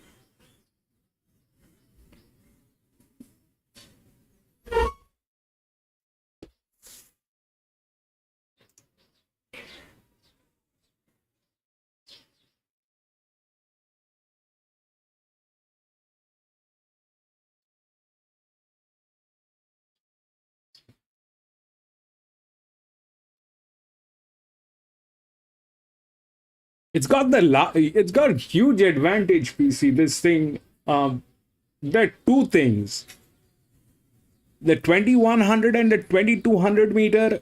If you look at the average, I think more than 70% races have been won by the 5-year-old mares. I think more than 75% races have been won by the 5-year-old mares. There's nothing doing. It is an unbeatable distance for the 5-year-old mares. And this 5-year-old mare with the highest advantage. And PC says it has won last time.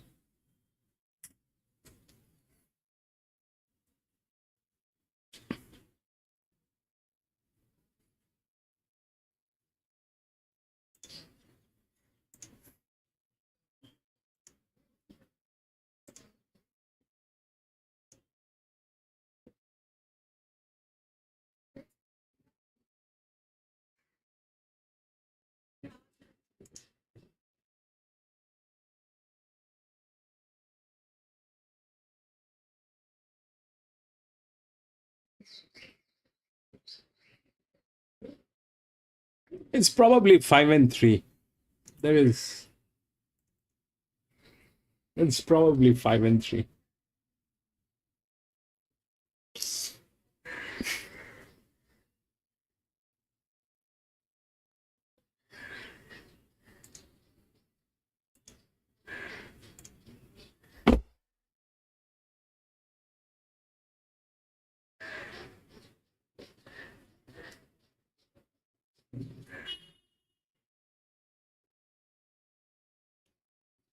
Five, 3.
Horses entering the yard for the running of race number 7. This is the time of order benchmark 78, doing 10 from there.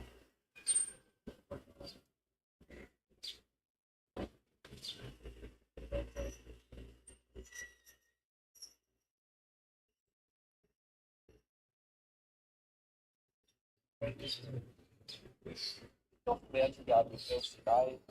She was a last start winner here at Sandownt. I think it might have been surprise. Perhaps it was a wet track. More, okay, but was that still winning? She was terrific. I was going to float about it. So yeah, she got $26 if you were willing to keep her faith on a better surface. It was rated anyway, and a bit of cushion today. Dropped a little bit of weight. Cushion for that, the rise of grade, going well, 2100. Probably steps in the right direction as well. Yeah, she's a lovely athletic horse. She's got a bit of length about her. She's essentially likes to sort of a plain to look at. She's just a plain brown colour. Her coat is a nice, rich, healthy colour though. She's a little bit woolly, but she's doing absolutely everything right and she's walking out cleanly. Victoria's Station 1. We haven't seen Victoria's since London Patrol up back from over last year. Winkers go on for the first time third up. Comes out of a very strong absolute cup. Quite out of that race. Well, third run of preparation should be ready now. And I think he has to find a little bit of more to say, but 21 to 18, so not the worst. He is a solid type. He's an older gelding now. He is a rising 7-year-old, so he carries a little bit of weight around his midsection, but he's by Colorado with the other through that. He's nice and strong. He's had a clip recently, but his hope is really healthy up there. So good for age, I think. 5 is Nathan's call. It was a good run last start when it was beaten by Flaming Rose on a Saturday after working up with leading. How do we think he profiles for today? I was really interested in him because I wanted to see how he went and walked with that day. You know, over the trip, but then I wanted to see if he could place to the mate over the big journey. But I wanted to see if he could, yeah, it was a terrific run. He worked hard early over all time. Very good. Thought there was plenty of merit to the run, so he clearly looks the one that to run. Well, I love this horse, and I always have. I remember him when he was an Entile and they first brought him over. He's definitely that European staying type. He's got that lovely big overstep, sort of shorter back on him. And look, his coat's in excellent condition. It's a lovely rich colour, a little bit of rub mark there on his shoulder, but in terms of health, he looks great. 6 is Cabrera, Coffee Lake pick-up ride. Jen Stanley ruled out for the rest of the meeting. Was driven in the race like our Aztec State. Huge price. So you need to find a better form from that caliber. But can roll forward. Started 150th in that Aztec State race that you mentioned. So we'll set an distributor another triple helmet. Might need this, maybe another one over there. Lovely big walk. This horse, coat with a really nice, rich, healthy colour. Really calm demeanour, doing everything right. Big walk on him. You can certainly see why he likes it. 7's out. 8 Glenn's Top Cat for the Edmonds Stephen Packman. The pre-race starts go on first time setting up. Also comes out of the Aztec State race and also needs to improve a fair bit. Never really got into it when resuming over the mile, which was expected with profile a little bit better. So another one I'll be watching. Second up here, but looks quite fit for a second up assignment. Got a little bit of length about this horse, really nice vein. Finer boned animal, has a lovely walk, and both fronts got that. Nine's out, 10 is promised land for Patrick Michelle Payne. The elbow confident from last start. 10 out to 11. Although that race hasn't been overly good, but I like the performance. It's good staying effort over a mile. We've seen this horse compete over much further. So, yeah, Geldings, it's headed in the right direction. Fitness spinning. Patrick Michelle are absolutely flying out of the stable. So, this is also Favourite Wales Nation's call gets a chance after being placed behind Flaming Moments last start. Blake Shin gets his chance to score one back here, and it's ready to win this gelding by Frankel. Scored well. Second elected Trapolander, who's been knocking on the door after winning at Warwick Farm and was placed here behind Jennifer Bruce, comes back in the distance. Dash with his $7 into $5.50. I captured 102 starts ago and Brad Ballard points at last start. Elsie May was a strong one here recently. Good competitive contest. It's been here from Mark Hunt. Race well. It's a very slow run race. So I'm not sure that was a total spirit. Martin, the support is there. 5 horse. He's one of the smaller horses here in the yard. He's fine boned. He looks like he wants to get on with it too. You can't really tell how the walk is because he's moving forward. You hold them up a little bit. He's holding up straight at the back. So got a nice rich colour to his coat. He's a little bit woolly there around his flanks, but otherwise it's really helpful. Well, that's one for Cindy Alderson, having his third up run for the preparation. That was behind Captain Electric, and we saw Flaming Road come out of that race as well, and come out support with beat a few of these that were tying in the form with. So you can understand the support goes from $7 to $5, another winning chance. Well, he certainly feels like a sailor, that's for sure. He's got good reach. He's really fit, actually, for a horse that's third up here. He's got both of his back, but looks stitched up there. It's a lovely reach colour. The stewards report said Katani Gardens pulled up the issue at Mornington, and we happen to be beginning to touch. I suppose so. It's a horse that's never really had a lot of press. It's constantly having a couple of runs. I wonder if there are some issues there. Better feet. I mean, that win at Ballarat ran well. Good enough to be probably competitive for them as well. But you have to take up trust a little bit. Yeah, it's a really lovely type. It's very well balanced. It looks really healthy. You mentioned it's a horse that doesn't have too many runs in the preparation. Unsure why here. It's 4 weeks between carrying a little bit of weight around the foot. Okay, that is the Downton Yard here for race number 7 on the Lakeside on this Wednesday afternoon. It's Tyler Porter Handicapping. It goes a tick over 4 minutes. And Nation's Call Hutch, the Griffiths runner, goes on top.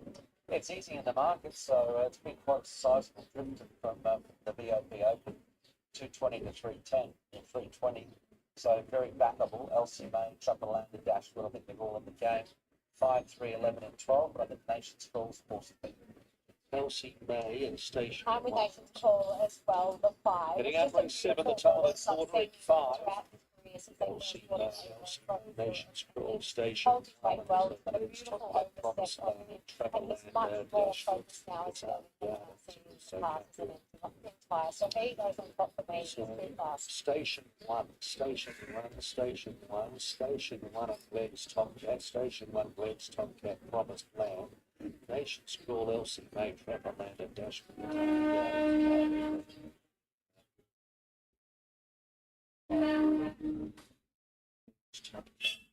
Glenn's Tomcat, Promised Land, and Elsie May, Nation's Call, Trapolander, Dashwood, Katani Yard. Glenn's Tomcat.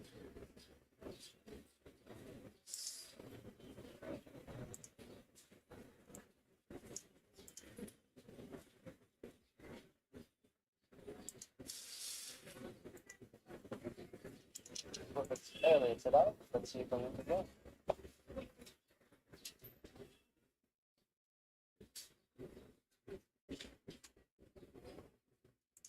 Oh, yeah, I technically want to win, but got all excited before the race. Wasn't concentrating on the first course, go up to speed. margin. So overall, I think it was a pretty good performance, but he'll go to the down. Pulled up okay and come through rather good. Seems to be fine. A little bit excited after the race, but Nation's call is today's day, do we think? Well, I hope so. We sort of was out of form the last time round. We wanted to go so bad at this.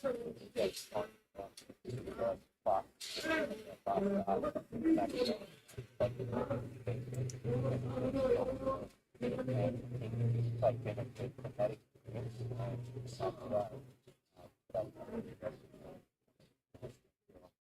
What work have you done with him at home to try and change the way the race is run? A lot of this has been tried and work. A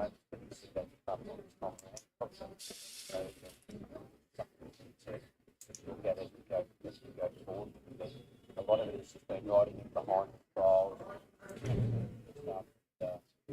Accident.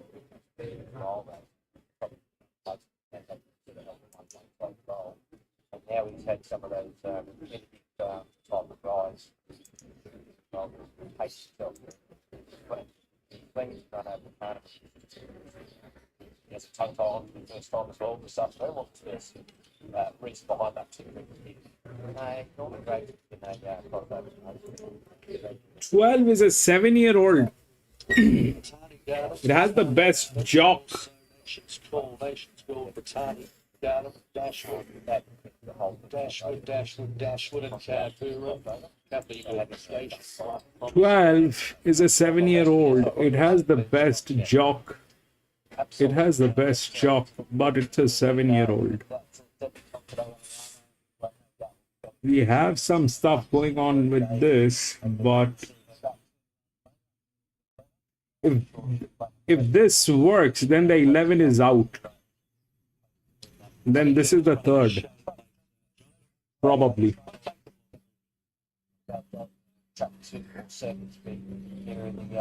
Front end further back, that's basically general for that matter, but especially here. But I think what we're doing today, some of them look, some haven't. Can make ground with a number we have today. Moving in, LCV is the first one, along with also Glenn's top cap loading away sand. Pretty even across the track, I think it's fine. 12 has been smashed by the punters. The chances are more with 10, I think. The chances are more with 10 instead of 12. Which has been well found. Fairness, 7 goals into 5 at Sky. Audience with us as well. Good competitive 2100 metre race to target. All the fields of drop balls. Sir John Monash Saturday, 4 field, excellent program. Busy weekend of racing ahead in Melbourne. It's coming forward as Promised Land. So Promised Land going in, and to complete the line is Catani Gardens. Catani Gardens is the famous 11 should be there. 14 to 12. Nation's call was the best of the week. And we'll just leave it now. Station 1 heads it off, with also underneath the first Travelolander and I think we're on the course Carburra. So after Judge Station 1 is going to leave Carburra, and then 2 next Travelolander Nations call LCV from Dashwood Glenn's top cat Promised Land and hard yards from that wide sticks back to the end. But leave the running 1650 out Station 1 with Carburra. It just goes up to interview slightly about 4 lengths there, Travelolander. And Nations call 4th one off the fence over the crossing at the 1500 metres. Station 1 skipped over it, about 3/4 Carburra, and then 4 lengths Travelolander Nations call. Then 3/4 Healthy May Dashwood, then Glenn's top cat Baton Gardens, and at the back is Promised Land.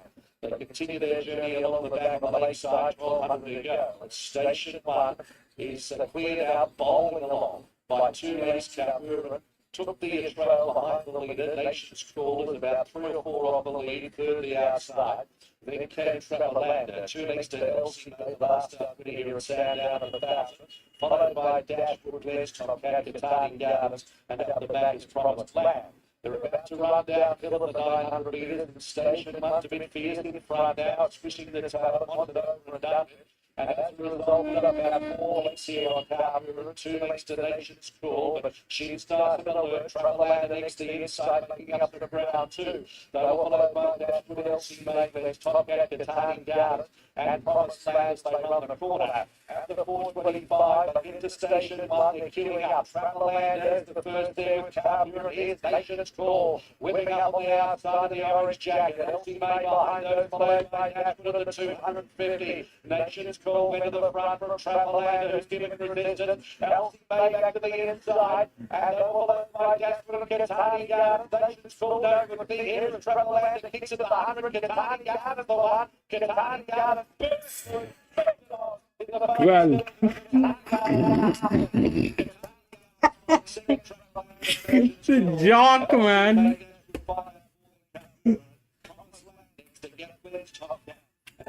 Station 1.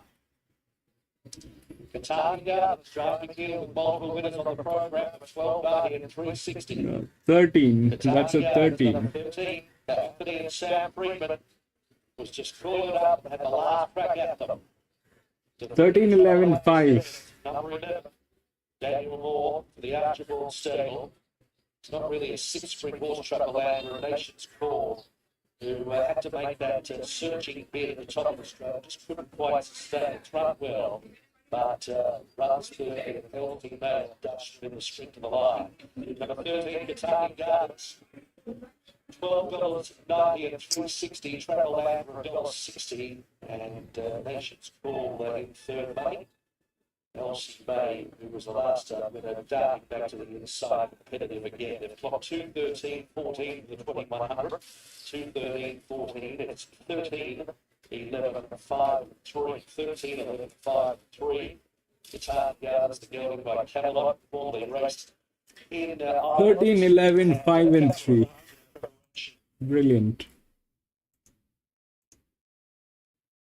But it was encouraging. And So what happened is the 13 was the other EW here, okay?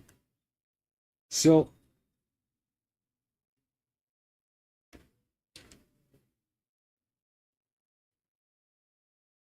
what went wrong? What went wrong? It is all about the judgment of the jockeys that went wrong. They should have, I mean, I understand 5 was getting tailed, all right? 13, 11, 5. They were just not hungry enough, that's all. They were just not hungry enough. This guy waited for eternity to bring that horse at the front. What was he doing the entire race is... This guy just destroyed this. This thing was a clean shot. Just destroyed this, man. And this one, with half the advantage, this is 0. This is 55, that's a 57. He just slaughtered that horse like nobody's business. Is this something that is happening deliberately? Or, I mean, we are absolutely nuts.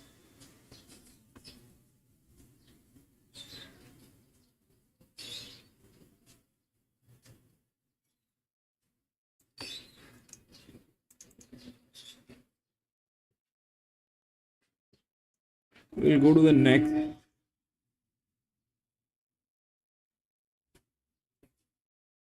Three, 4, 9, 11, and 17.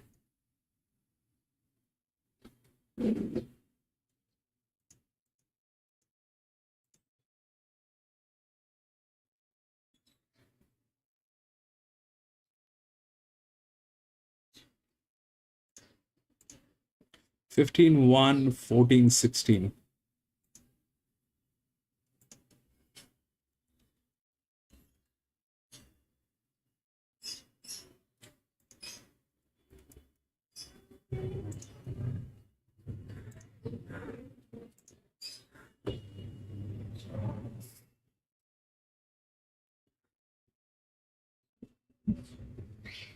And there's something terribly wrong, PC. That's what I think. I mean, I know this is the best time to avoid racing. Next year, we are not going to be racing during this month. We'll avoid this month. I'll probably go and spend some time with my distant families. But this is absolutely ridiculous. This is the time we've you have no clue, PC, the amount of losses that happened in the last few days in this month.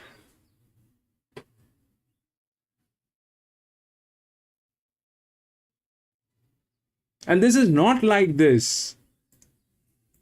Like morons from all angles.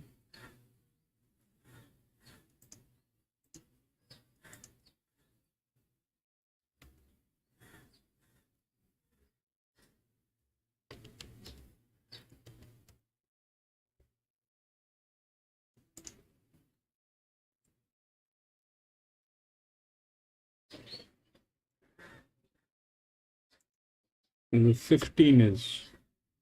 For what joy the 15?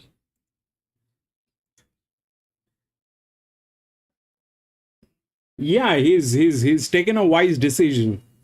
He's taken a wise decision. I think we should follow a calendar. You know, I think we should follow a calendar. If James is not racing, if Chris Waller and James Cumming, these people are not racing, it's best to stay out. They are very experienced and they know what they're doing.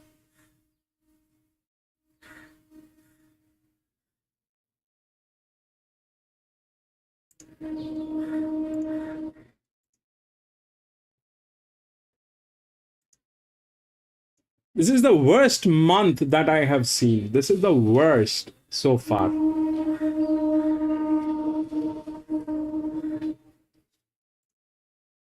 Last month was still okay. We did not have any of the commentaries that were happening in any of the tracks. That means everybody who does commentary, they were on vacation. This month, it is like this. It's best to avoid this month. It's best. Next year, I'm going out on a vacation.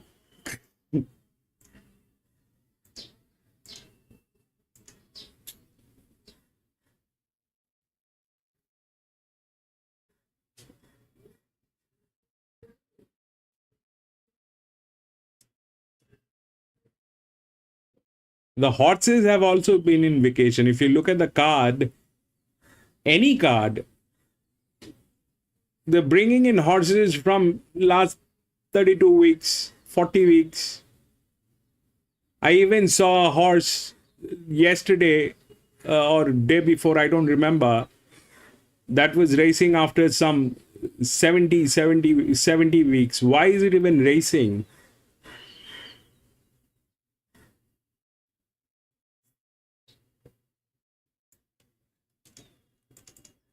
Anyway, this is what we've got. So if we look at the odds, it's 15, 1, 14, and 16. 15 is the favorite. It's got the jockey. That's all that it has. It's got the jockey. Here also, what happened? The 13 went through. Why?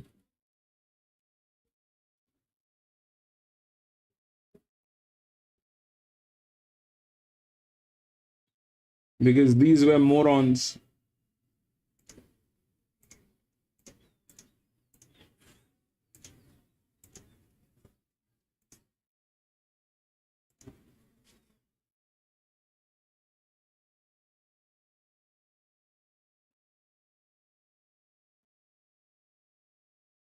They purposely did it, or this is just one of many cases, one of those cases.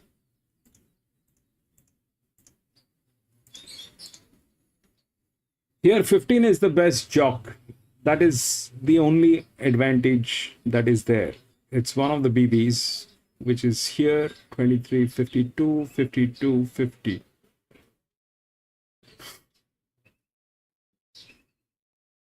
That's the second linear. and this is the thing, 13. So this is a 1600 meter. This is here. The linear is here. Though they have taken the linear, which is here, which is a 38.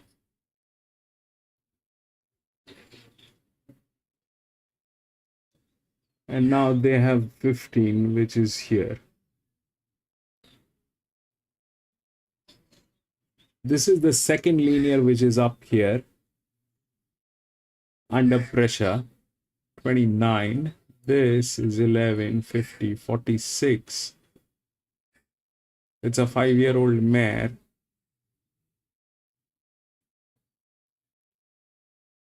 That's the second. This one doesn't have the physics. This one has nothing. I don't know what will that do. This has the physics, the rails. It is there in between the rails. The other one is the neutral, which has been set as a neutral, which is at 21, 52, 21. Then the 16, 11. This is a 52. This is okay, fair enough. This is too much. 15, 52, 11. It'll play like this one only. It'll play like this one only. One of them is going to get tailed and one of the jockey is going to take it out. So which jockey is going to take it out?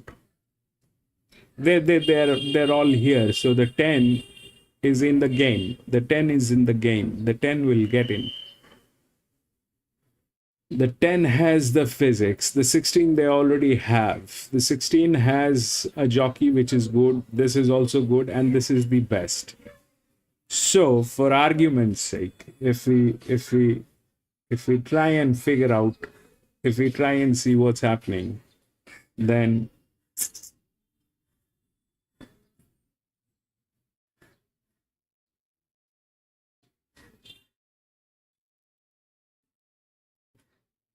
you have a good management. This thing is getting in. That's there.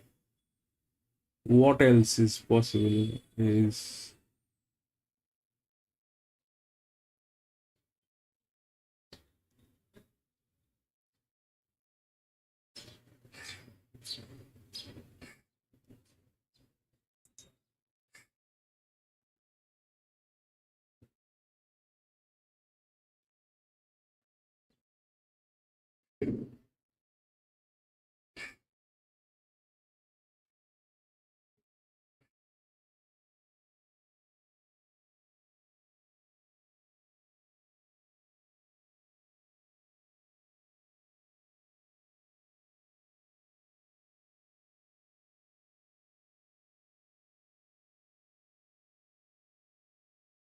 that will not happen. This is the largest drift. This is the only largest drift.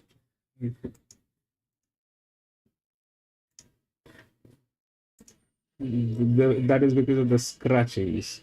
So this is here. This is here.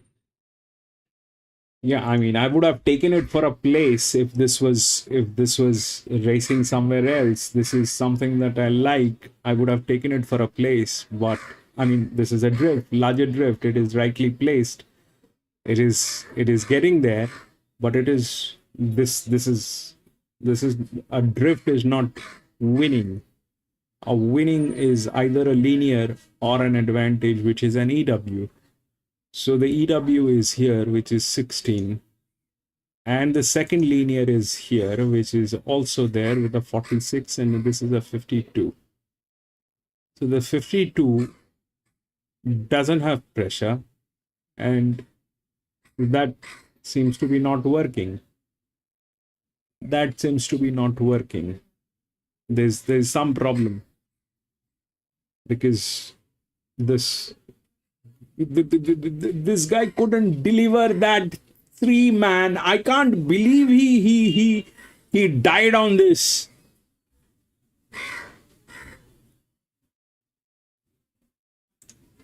This is the same situation. Here there is advantage on this. Now if you tell me that this will come in, then God knows the 6, which is a 38.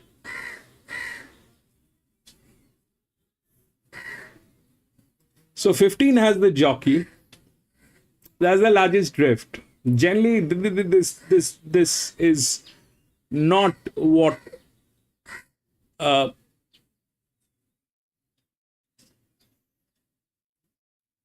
this is the second. This is the second horse pool. This is a horse pool, which is either it's a place. The 15. I would have taken it if there was a linear up here and there is a linear up here. That is 13 and this is 5. That is also not matching. 13 and 14. And that 14 is up here with the rails, which is a 52 at 21.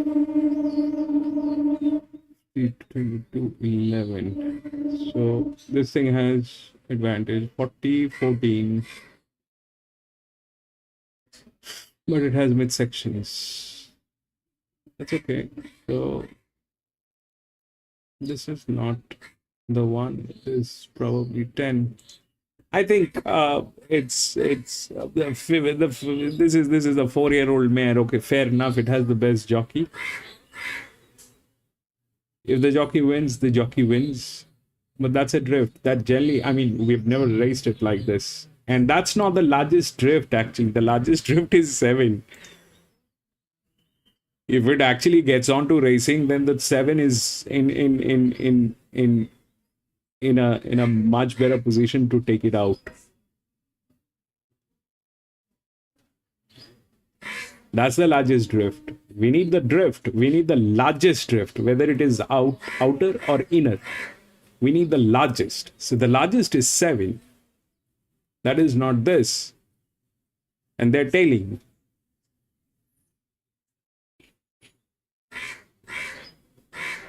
I'll go with a 10 EW, man. There is nothing else.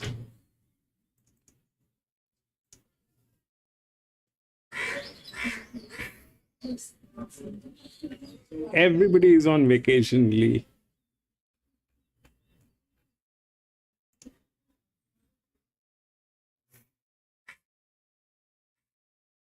Next year, we are going to go for a vacation.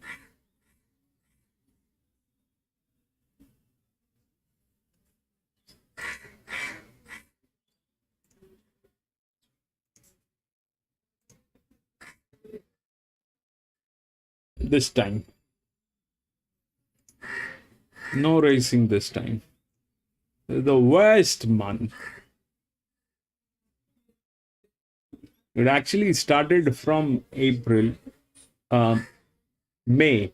April was still okay. May, June, July, and this is from the August. These 3 months are the worst.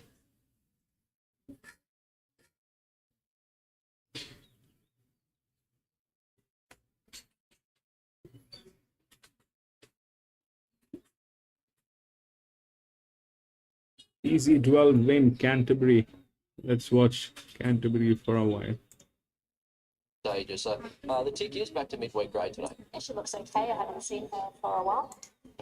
19 Majorian guys. The emergency gets a run. Tom Sherry on board for the Archibald. Beaten 3 lengths by Hovland and It'll Hawks. take time. But I do like the way that he was just chipping away.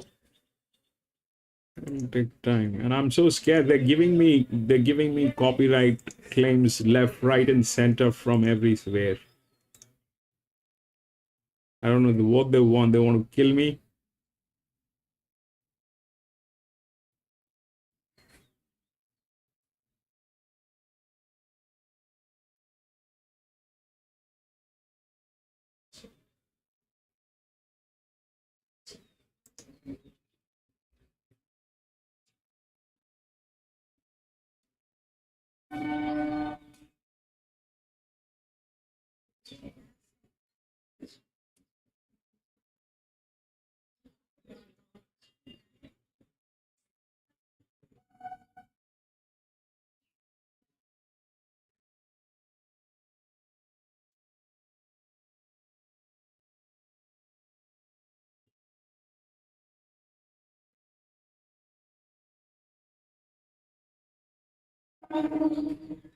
60.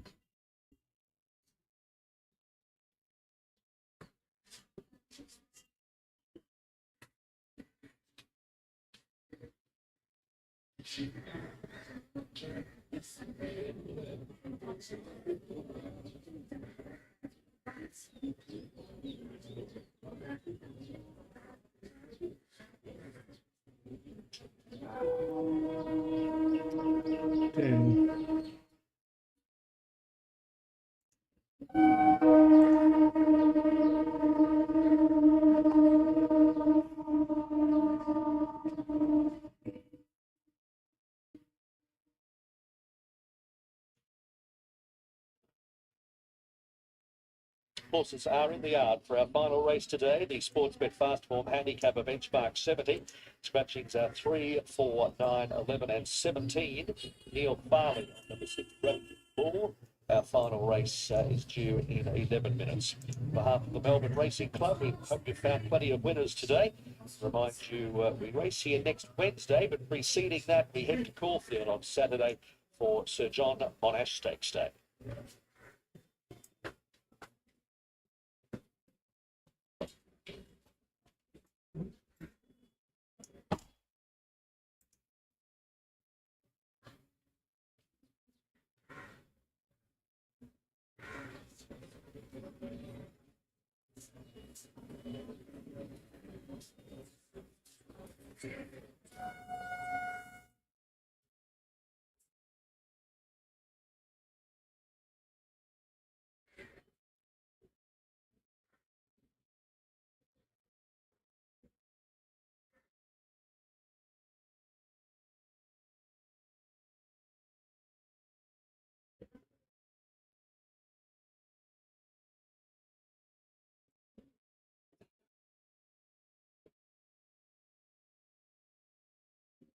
Into that $5 mark. The other losing result, apart from Hovland for the tab traders, is Majority. We see that's Canterbury. It's actually the worst result, and it's the fourth best backed runner in the race, albeit around that $17 mark now, just trimming in from $21. So just recapping the day in Fusion, got the day off to a great start, especially those followers of Chantel Buckley from the yard around the $7 mark. Sapphire Rose at $3.60 took out the second. Signor Tortoni, well, the margin wasn't big, but $1.65 saluted. Centenario double figures kicked off the quaddy. Desi Emperor in the second leg. Hanau, the favourite, saluted in the third. We're about to find out. It rounds out the quaddy. In comes Karma Guay for the last year at Canterbury Park. Just had to put my maroon scarf on here in the broadcast box. It's got a bit cold here late in the evening. Set for the last. They're off and racing now, and knuckling out of the gates was our Uptown Girl, jumping nicely the favourite Hovland. He began beautifully, and he's one of the leaders early. Kazalak much closer. Monarch's Bray sliding across as they come down to the winning post with a lap to go. It's Monarch's Bray out in front. He shows the way from Fagan, sliding across, goes to second. In behind them, Hovland, as they drive out of the straight. He's going to get a great run. And Kazalak likewise. He's one out and one back. Oh, this is a 2500. Those was Dr. Evil, Lenape, Vibe, Majorian, Funambulist. Then came our Uptown, followed by Knight's Armour. He's back second to last, and Karmagway can see them all. Into the back they go. Monarch's Bray, 1,200 metres to run. He's 3/4 Fagan, going a touch keen. 2.5 to Hovland over on the rails, inside of Kazalak, as they stretch out a bit here into the back straight. In behind them was Dr. Evil, 1,000 metres to go. He's covered up by the grey Lenape Vibe, then Majorian, followed by Funambulist, then Knight's Armour on the outside of our Uptown Girl, and Karmagway is still last. They slacken the tempo. Monarch's Bray gets a breather mid-race. He's a half length in front of Fagan, turning off the back section. In behind them was Hovland. Kazalak, no excuses today. Behind them, Dr. Evil, Lenape, Vibe, Majorian, Funambulist, Knight's Armour ridden along from our Uptown Girl, and still last is Karmagway. Monarch's Bray coming off the bit, 400 metres to go. Led narrowly. Two on the outside, Fagan, Kazalak. Hovland in the coffin just needs a run. He's going okay and behind, running out of room though. In the straight, Monarch's break kicks. Kazalak looming. Gap appearing for Hovland. He's trying to squeeze through. And further back, Majorian. Monarch's break, Kazalak. 75 to go. Monarch's break kicking. Hovland's out late. But Monarch's Bray in front from a wall. And Monarch's Bray will take the last narrowly. Monarch's Bray from a queue up. You've got Majorian getting out late. Kazalak. 3. That monkey slaughtered it. PC. Like, drop back to the brain, that 9 points, probably didn't really see the data. It's an improvement. One of the probably take position as well. The line was really clear in the eye. It looks like he's in a good mental space. When he was walking just before he was just stopped now. Walking really nice forward into it. It's 4 weeks between runs, so he doesn't have that sort of hard pitch look to him for a horse that would be somewhere close to 6 up. But he was doing himself in that red mark on the front of his shoulders. He's only going to run. Second round, gotcha. Saddle. Got them. Ring zone, I gotcha. Ring zone, I gotcha. The So he was always so serious. Talking the race bread and butter. So we got started last night. The yield, which was on the back of that. Run a bad race. Placed up. Jocks, man. raging bull and dreams come true. Dreams come true. Dreams come true. What was that saying, PC? Apes, jocks, and men. Yeah, all the same. Third running, so should be hard fit now, and probably she needs another win, but she may well be more competitive here. She'll need to improve on that run behind Adam Compton. This horse was doing everything right in the yard. In terms of this horse's coat, was probably the most woolly here in the yard. Rough, but was walking out cleanly and didn't do anything wrong. 12's Rezo, big price of Michael Ken Jr. The pick has come off from a wide draw third. I can't believe now it rings a bell. You know, last year I was, during this time, Jerry was there with me racing every day. And I was constantly saying that there is a drag, and I was trying to figure it out. Finally, we found the drag in the month of September. I'll show you where the drag is, but finally we found the drag in the month of September. We wasted all 3 months, like May, June, July. We wasted 3 months on finding one indicator on the drag. Third run in should be pretty much ready now. I don't think too far. 14 is Shoeless. Shorty Mathrick with Ben Allen in the saddle. Has this guy had a really good campaign, albeit in weaker races in the country, but gee, he can only go. And it wasn't matching anything. Nothing was working. Nothing was working last year during this time. And I was constantly telling Jerry there is a drag and I can't figure out where the drag is. Dreams come true. She's a short price favourite here. It should be a popular way home for punters. Craig Williams in the saddle. She's been really good at 2 runs in the stock. Yeah, I think she's a class horse. I think with the field, the problem for her, she gets a long way out of her ground, and she'll be starting at the start. She's going to have to make probably a sustainment. Again, you can run on today, which if you do that, that is a positive. But capital factors don't make it that easy for her. But I would not be surprised if she just was a little classic, I should say, on her rivals. 16 is Eye for an Eye from the John Lake Jr. stable. Couple of gear changes. Cheeky comes off, nose bit goes on, nose roll comes off, standing. Each my chance, I think. If able to bring some of the better form, I think the line looks very interesting in this race, Tim. But yeah, Eye for an Eye, certainly. And 17 minute Mishima is out. So that is the mountain yard for the lucky last year at Sandownt Lakeside on a rather chilly Wednesday afternoon, it must be said. Hutch, how are you going to warm the souls of the punters at home who might have just been tuning in? Hopefully with the favourite. Yeah, hopefully with the win. I think the favourite's a very talented horse, so probably just needs, you know, the right run in transit and certain race shape. But yeah, no doubt that a better race potentially in store for Dread to come true. So with that horse, Big Shooters is value each way. Blackstone will run well, and Heavenly Eagle at $35 here. That is a good price of going an exotic play. 15, 14, 1 and 8.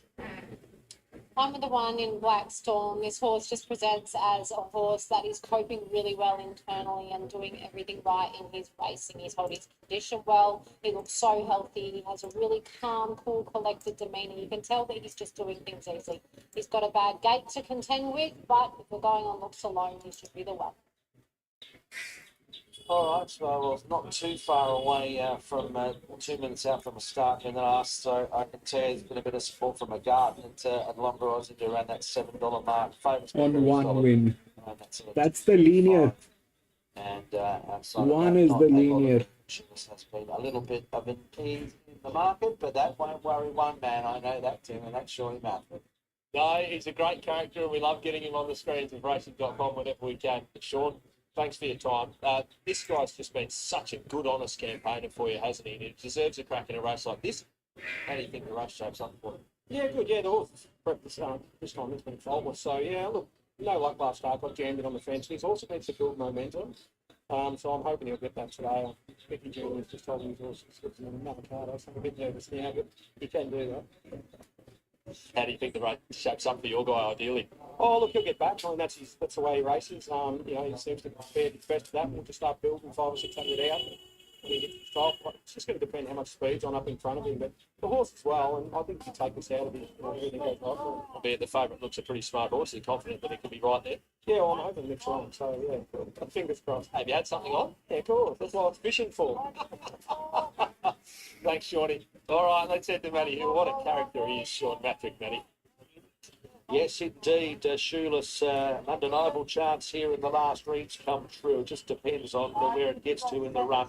That's going to really sort out the fate of the favourite. So they're filling the stalls well. The traditional 1,600 metre start here at Sandownt from the chute. Now, Dreams Come True about to come along with Rezone and McGarvin, Pure Grunt and Black Storm. The final 3 or 4 to get underway. And we've got 3 to take their place.